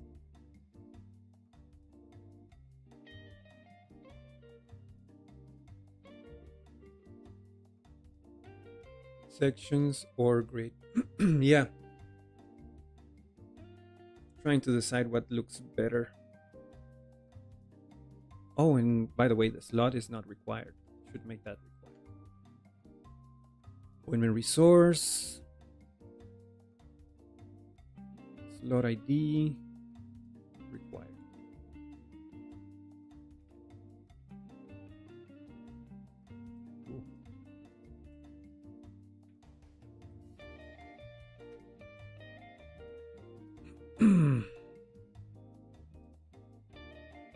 Tell you what, there are a few things that I really need to get all. Sorry, there are a few things that I want to get done right now in the stream. So let's leave the columns for maybe a little polish session later down the road. It's not really a breaking thing. I understand that it will be better for not scrolling up and down, but right now it works, and I'm happy with that. So let's save the column thing for a down the road session where we just polish things and give it a better look. Right now I really need to, since we're done with the slot and the appointment overall, I want to... How long have we been streaming for, by the way? An hour 42 minutes. I always like to keep the streams like at least 2 hours, not too much past 2 hours. 2 hours or at least 2 hours. So we do have at least a few, maybe 20, 25 minutes. And I want to create the doctor panel. And I want to show how we can limit the resources or the records that we show and scope them to just the doctor. Because right now we are in the admin panel, and if I go to schedules, for example, I can admin the schedule for all of the doctors, and that makes sense. But the doctor panel, in the doctor panel, the doctors should only be able to admin their own schedules, and only their own appointments, and only the pets they have schedules, they have appointments too. And I think we can make it to fix the appointment and schedules. Pets, that maybe we may save that for the next live stream. So yeah, let's work on creating a panel for doctors. First thing, we need a new panel.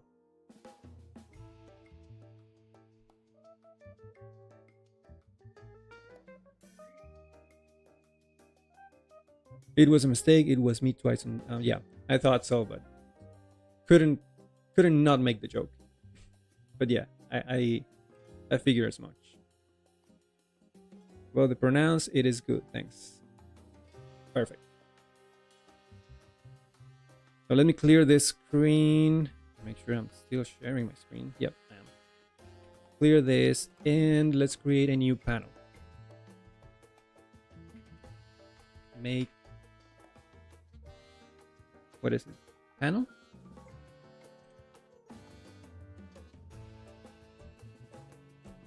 Filament panel. PHP artisan make filament panel, and let's call it, here you give it the ID, and that's lowercase, so let's do doctor.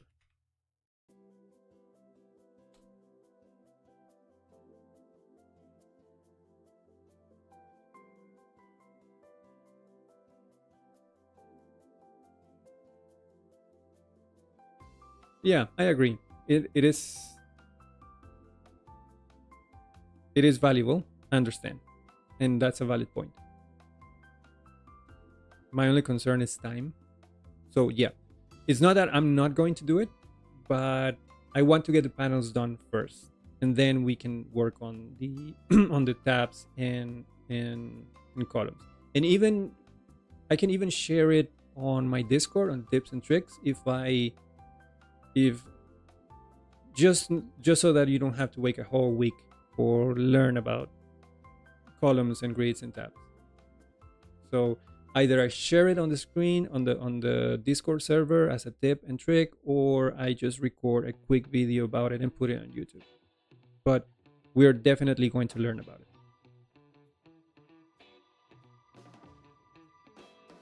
So we have a doctor panel provider, and let's go check that out.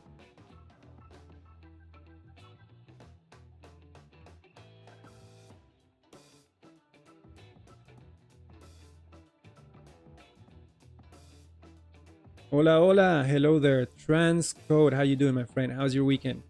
Thank you for showing up. Thank you for coming to my stream.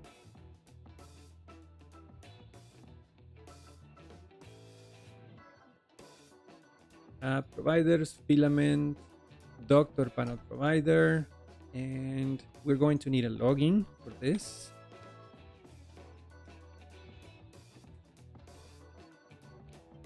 We don't need a registration, but we do need a password reset. So password reset. So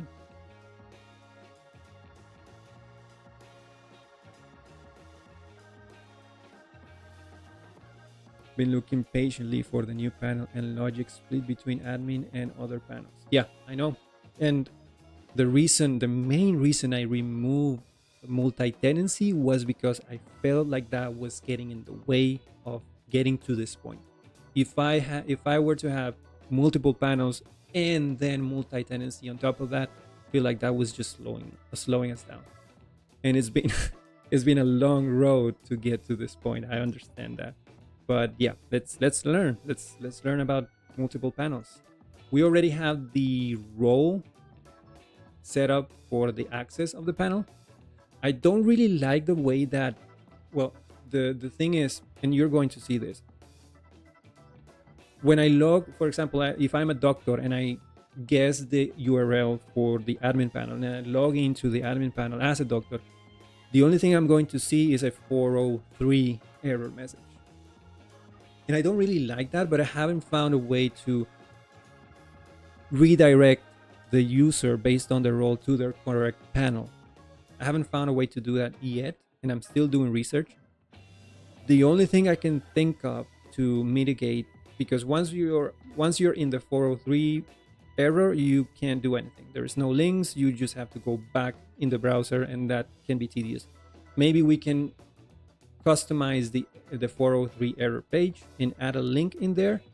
And if I do that, I do have access to the authenticated user and its role, and then I can probably do a redirect. But again, first let's worry about creating the panel, creating the resources for the user, limiting and scoping those resources to the logged in user as a doctor, and then we can worry about the little things. So yeah, I do need a login. I need a password reset. That's there.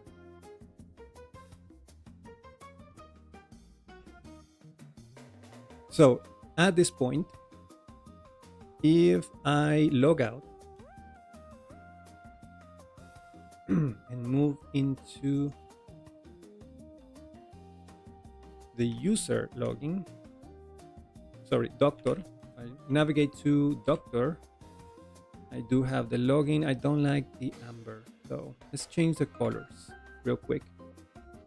Let's change this to sky.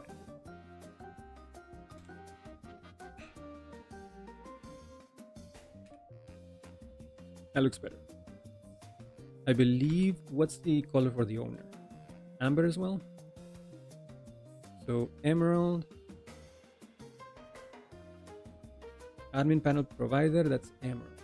Doctor panel provider is sky. And owner panel provider is amber. Yes, that's good enough. All right.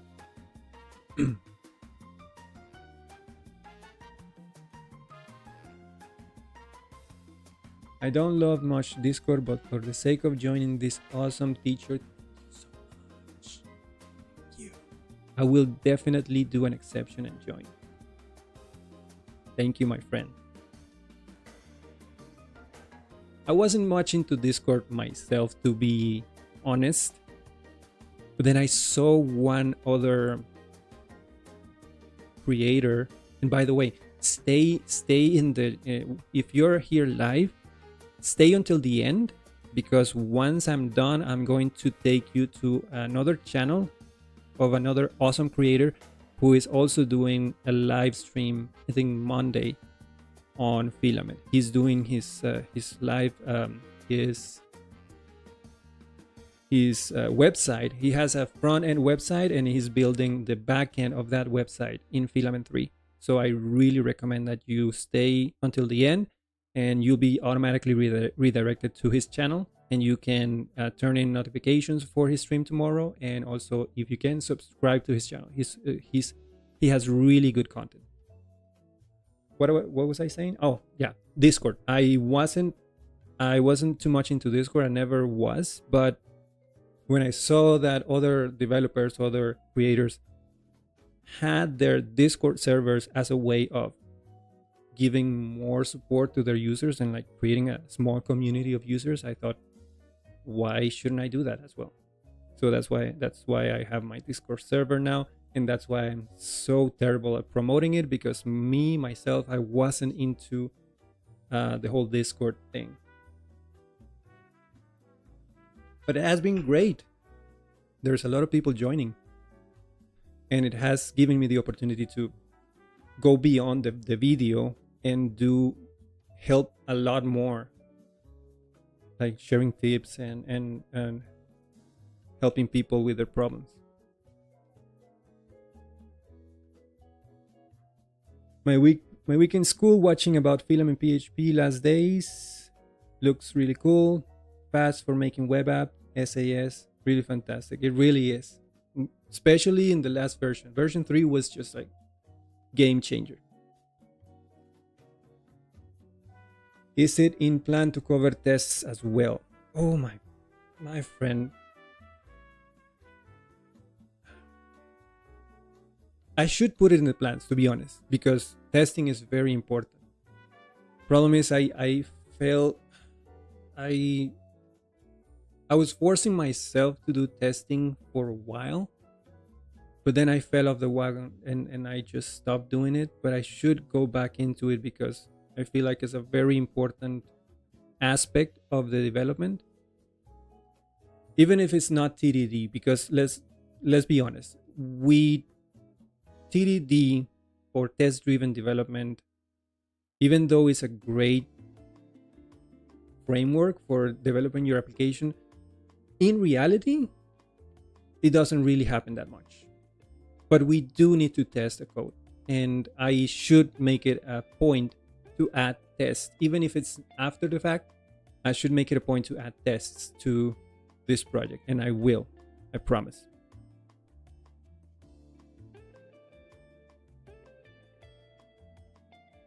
Okay, let's go back to the panel.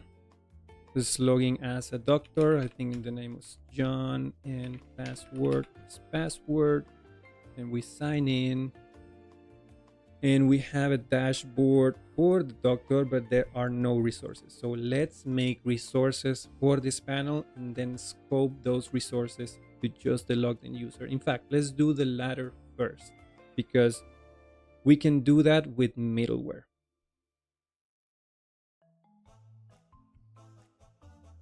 Love to see this. Yeah, I do have to get into, because if I'm going to do tests, I'm going to do them right. So I need to relearn best, especially version 2. So I will do testing.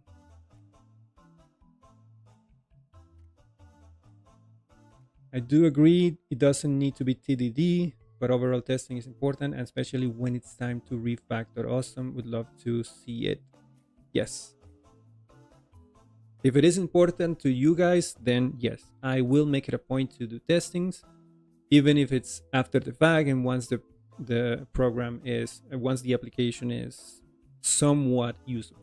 But I will do, I will do testing.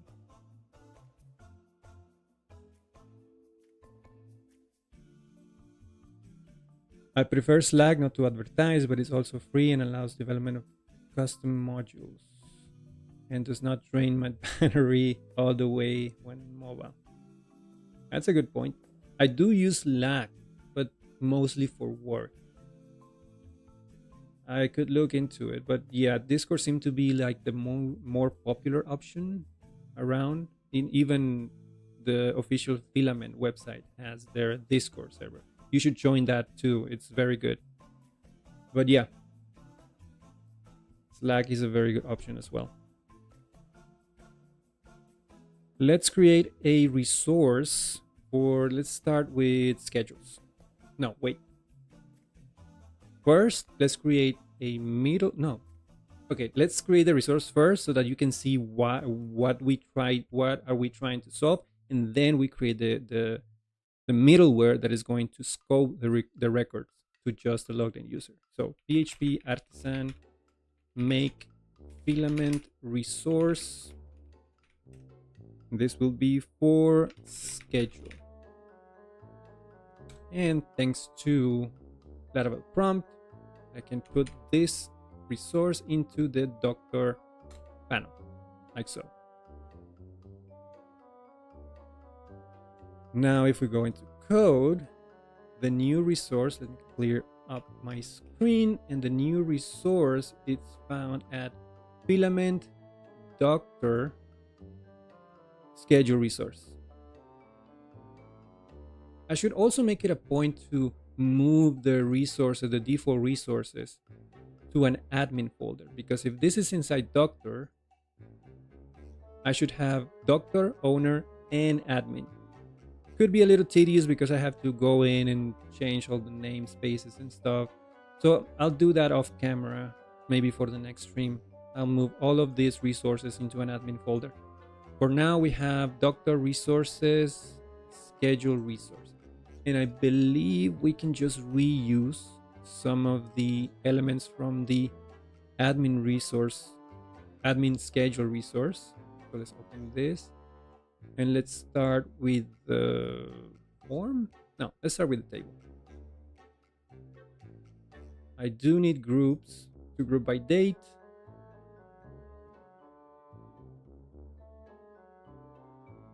So let's take all of these, all of the groups up until here. Yeah.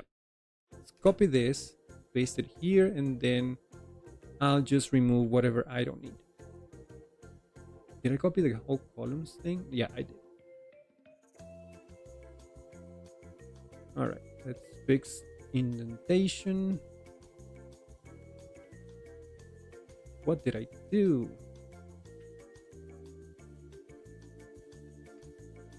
All right.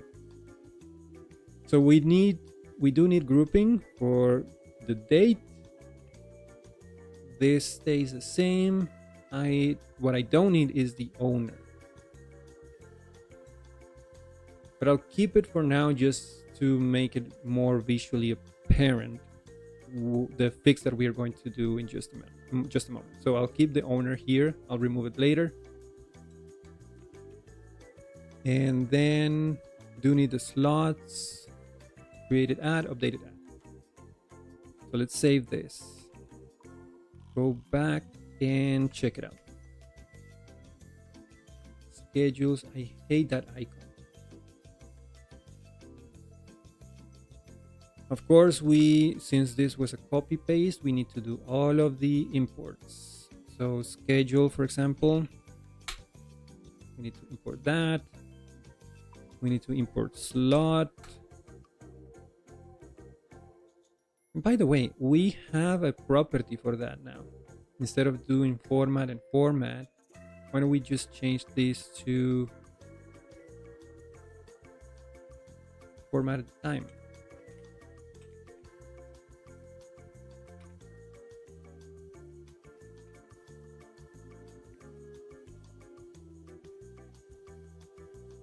For a small project, tests might not seem such a value for the pain, but for when projects grow and touch multiple aspects, tests allow a quick confirmation your new code does not introduce regression. I totally agree with you.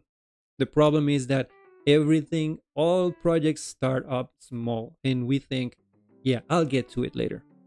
Or, no, it's going to take time. I'll just code my project and then I'll worry about tests. But then project keeps growing and growing and you never get to it. And when you really need to get to it, when the project is too big, then it's a hassle. So it's best to start when the project is small.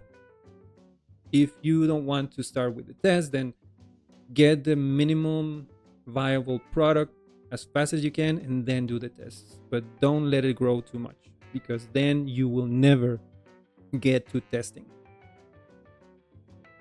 It's late night here. I'm going to sleep and watch the replay tomorrow. Good night, my friend. Get some rest. Take care of yourself and watch it tomorrow, during the week, at your own time. It's okay. Thank you for coming.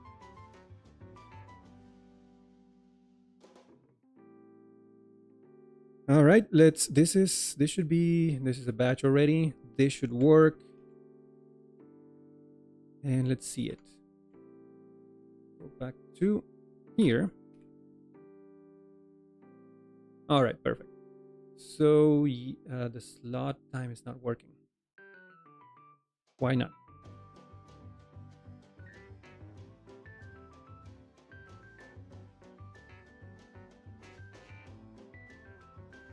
Because I made a mistake. Formatted.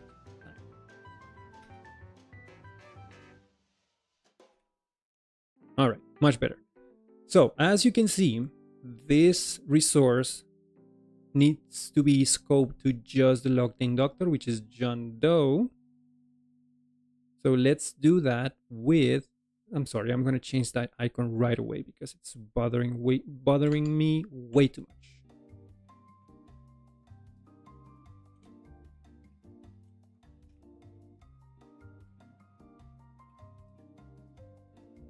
Much better. So we can do this with middleware. Sorry, we can do this with middleware. Why middleware? Because we can choose to configure that middleware in a panel by panel, basically do it panel by panel. So you have a middleware class and you can then configure that middleware class into your panel configuration, and that way it's not global to all of the panels. So you can pick and choose what panels have what middleware and what scoping that panel has. So first of all, let's create a new middleware. PHP artisan make middleware, and let's call it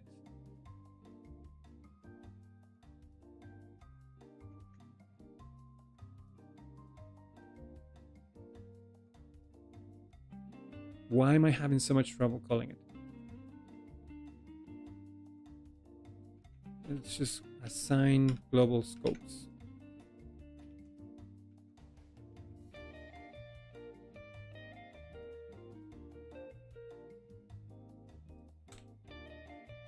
I don't love the word assign, but I'm gonna go with that.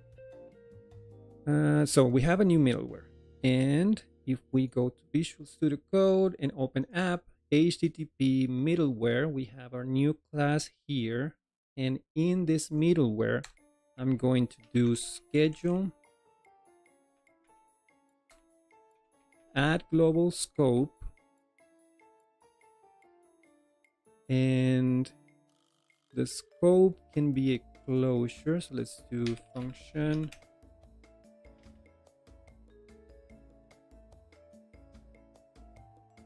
this takes a builder, if I'm not mistaken. Eloquent database, no, Illuminate database, Eloquent builder. Yeah, I know. Naming is hard.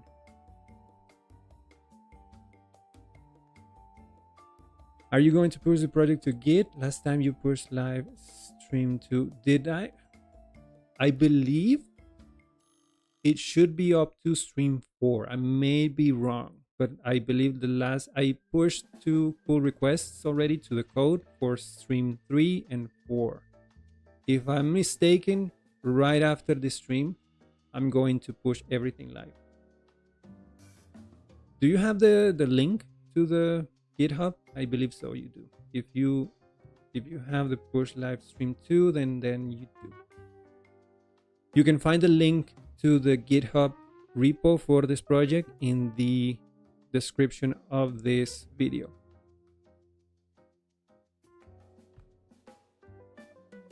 We have builder query.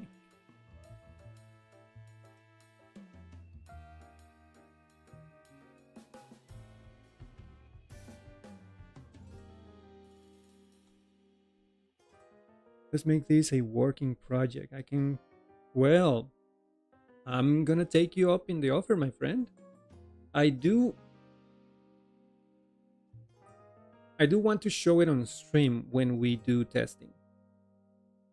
So you can help me out with just reviewing after the fact if I make a mistake, because I do want to show it on stream and teach people about testing and pest and everything. It wouldn't make too much sense to do it off camera and just do it between you two. It will be really helpful, I'm not gonna lie, but I do want to make it a teaching experience. So we can talk about it. But thank you for offering. That's awesome of you. So how do we scope this? How do we scope the schedule to just the logged in user? We can do query. So the schedule has the owner. So we can do where belongs to.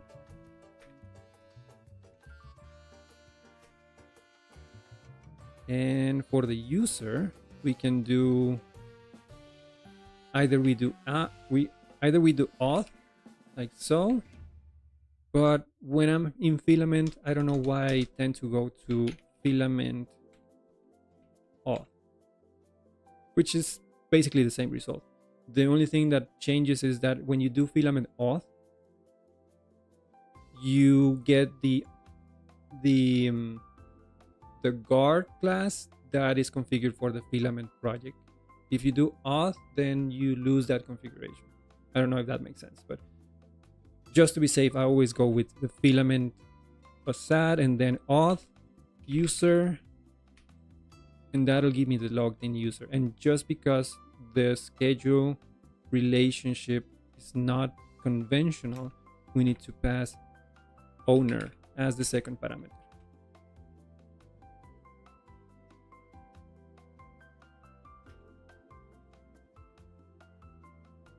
Wow, so many volunteers. Thank you so much, guys. I wasn't really expecting that.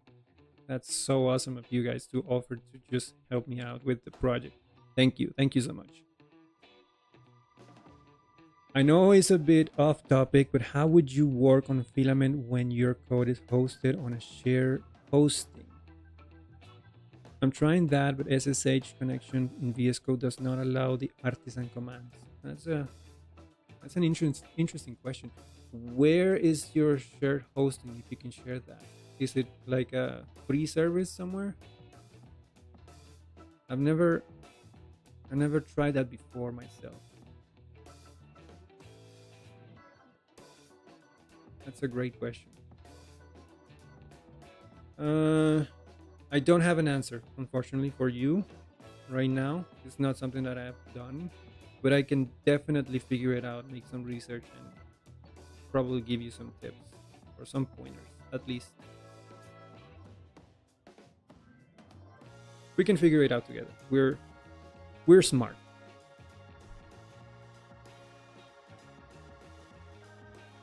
If I don't answer that in the comment section, I'll put it in the Discord server for sure. I'll just make a note. Hold on. Shared hosting with Filament.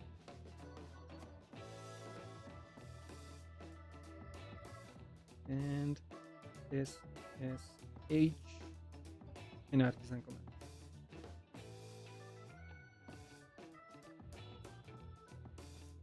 All right. Now I won't forget. So this should work. Let's try it out. Now that we have our middleware class, then we can go into our panel provider.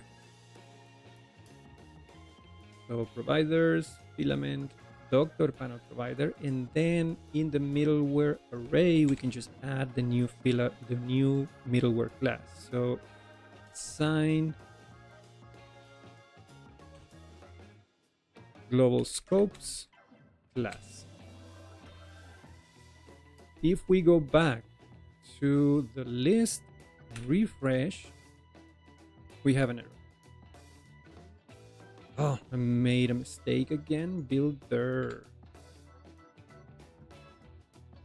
Where was it?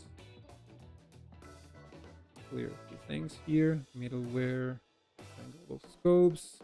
This should be builder, not builder. And we have the import already here. Save and refresh. And there you go. Now the doctor can only see their own schedules, and now we can get rid of the owner column because this is just for the currently logged in user. So let's go to filament, doctor resource, schedule resource, and remove the owner column.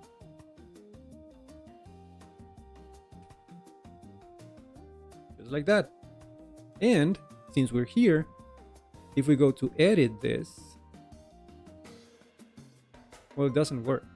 What happened? Oh, we don't have a form. Of course. Let's copy the form from the previous resource. So let's open appointment resource here, and let's copy the whole schema, and we'll get rid of anything that we don't need. Copy that, paste it here.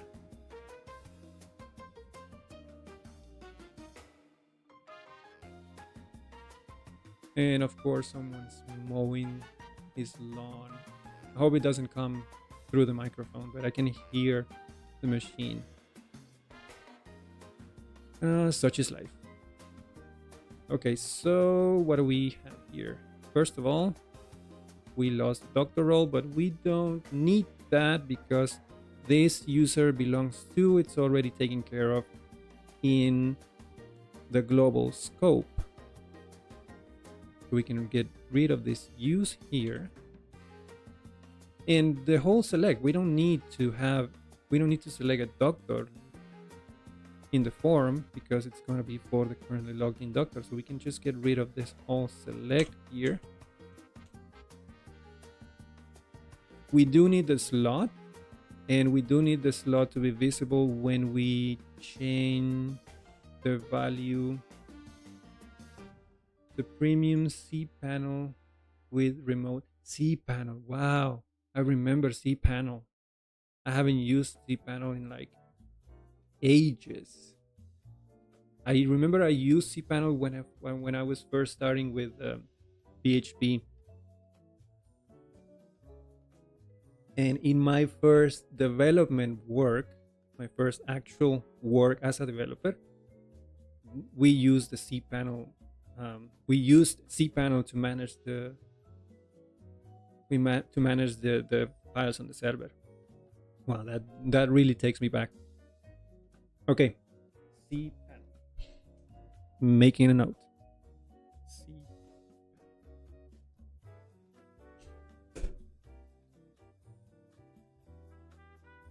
So the slot, we need to make it hidden when not the doctor, but the date is selected, and then date picker date when after the state is being updated, we set the slot ID, the slot ID to null.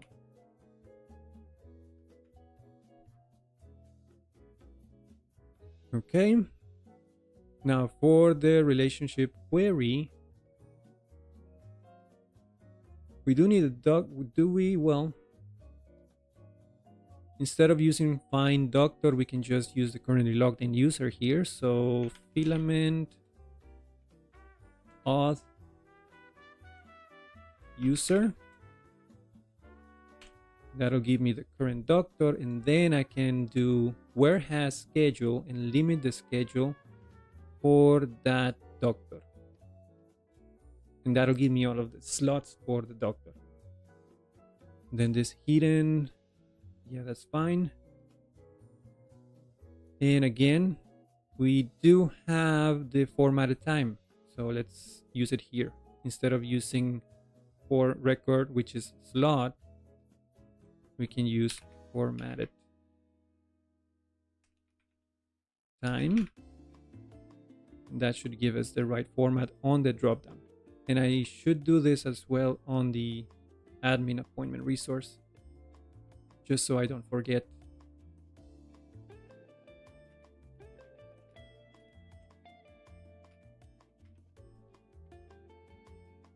Okay, let's see. Status stayed the same. Belongs to doctor. Let's see if this works. Let's give it a shot.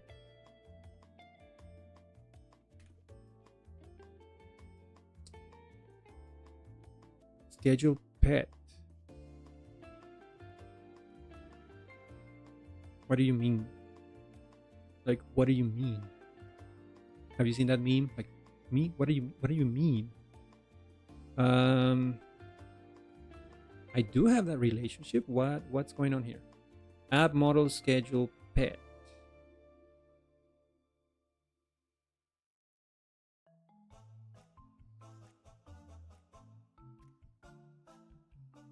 That's new.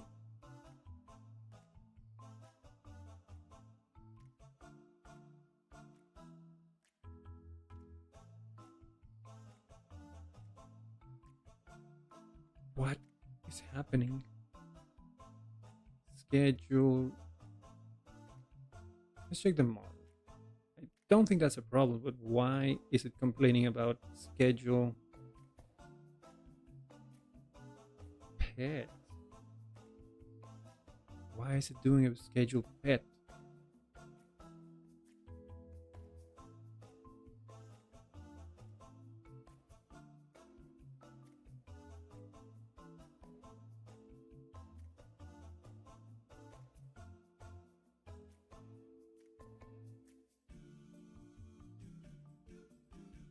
This is strange.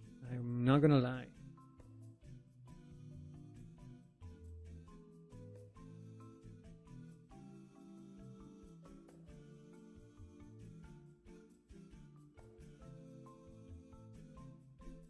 Schedule resource. It wasn't complaining about. Why is it looking for a pet in the schedule? Why are you doing that? Oh, Jesus. Sorry about this. I copy the form for the schedule from the appointment resource. Now, of course that's going to fail. Jesus, I need coffee.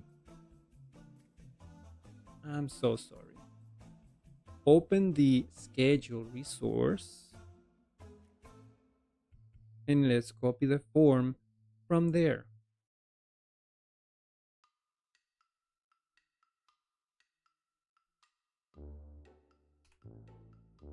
Schedule resource, and let's do, was it all the schema? Yes.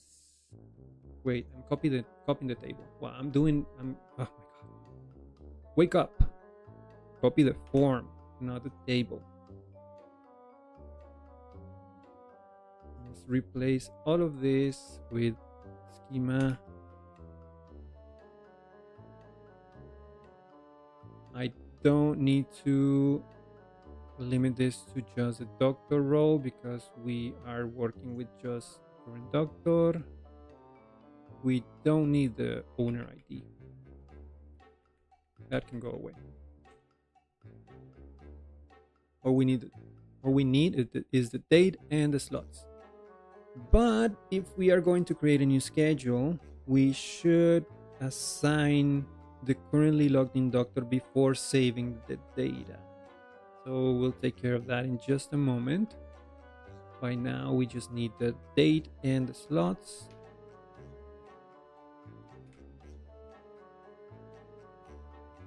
All right, we can edit a schedule. That's fine. But what if we try to create a new schedule? We don't have a, we need to assign the owner of the schedule. I think we can get away with that in the, I love it that you guys are helping each other. That's the dream. Helping each other on the chat. Love that. So for creating, I think we can go to the schedule resource, create schedule, and the create record should have a method that will help me out here. I believe I know the name. So it should be, I think we already did that. We used this already. Or have we? I don't know. Let's do, actually, let me go grab the method name because I always forget the names of the method. It has to do something with mutate. There you go.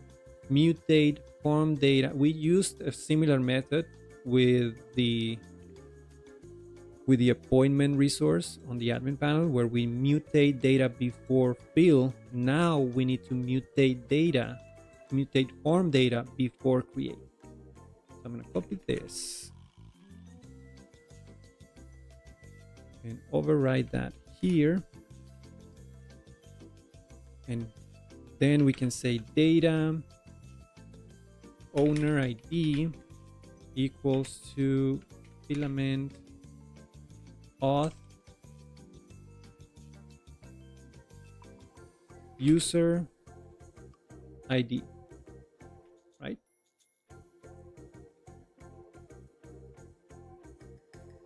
So when we create a new schedule, the schedule will be automatically assigned to the currently logged in user. Let's see if it works. So let's create a schedule for this same doctor for the 12th. Oh, it's not closing. We should add that. Resource, create schedule. Schedule resource right here. Date. Close on date selection. And also let's add that same thing on the original schedule resource. Right here. We can close this now. Go back to the browser, refresh. Now when I select a date, it closes automatically, and let's say start working at 4 p.m. 4:30 p.m. Just one slot will do. Create. I need the redirection. Forgot to add that. But if we cancel and go back, why is it taking me to? Let's go to schedules. Come on. Didn't like that the cancel would take me to the new record. But I guess that gets fixed when I do the redirection. So now I have two schedules for this doctor, which is great. Let me take care of that redirection. I believe we already have that in the original schedule resource, create schedule. Yep. Let's copy this method here and let's add it to the create schedule method. The create schedule page. Sorry. Save that, and we can also grab the one from edit schedule in the admin panel. Copy this, paste it in edit schedule for doctors. All right.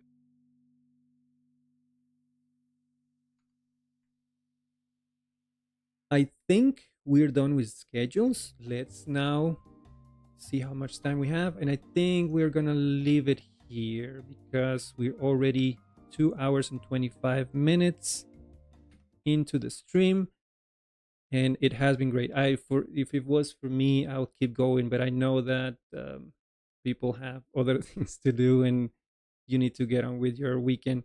So let's keep it at 2 hours and 30 minutes. Again, stay in the stream. You'll be taken off to another awesome creator with another Filament live stream on Monday. So make sure you subscribe to his channel and turn on notifications for that.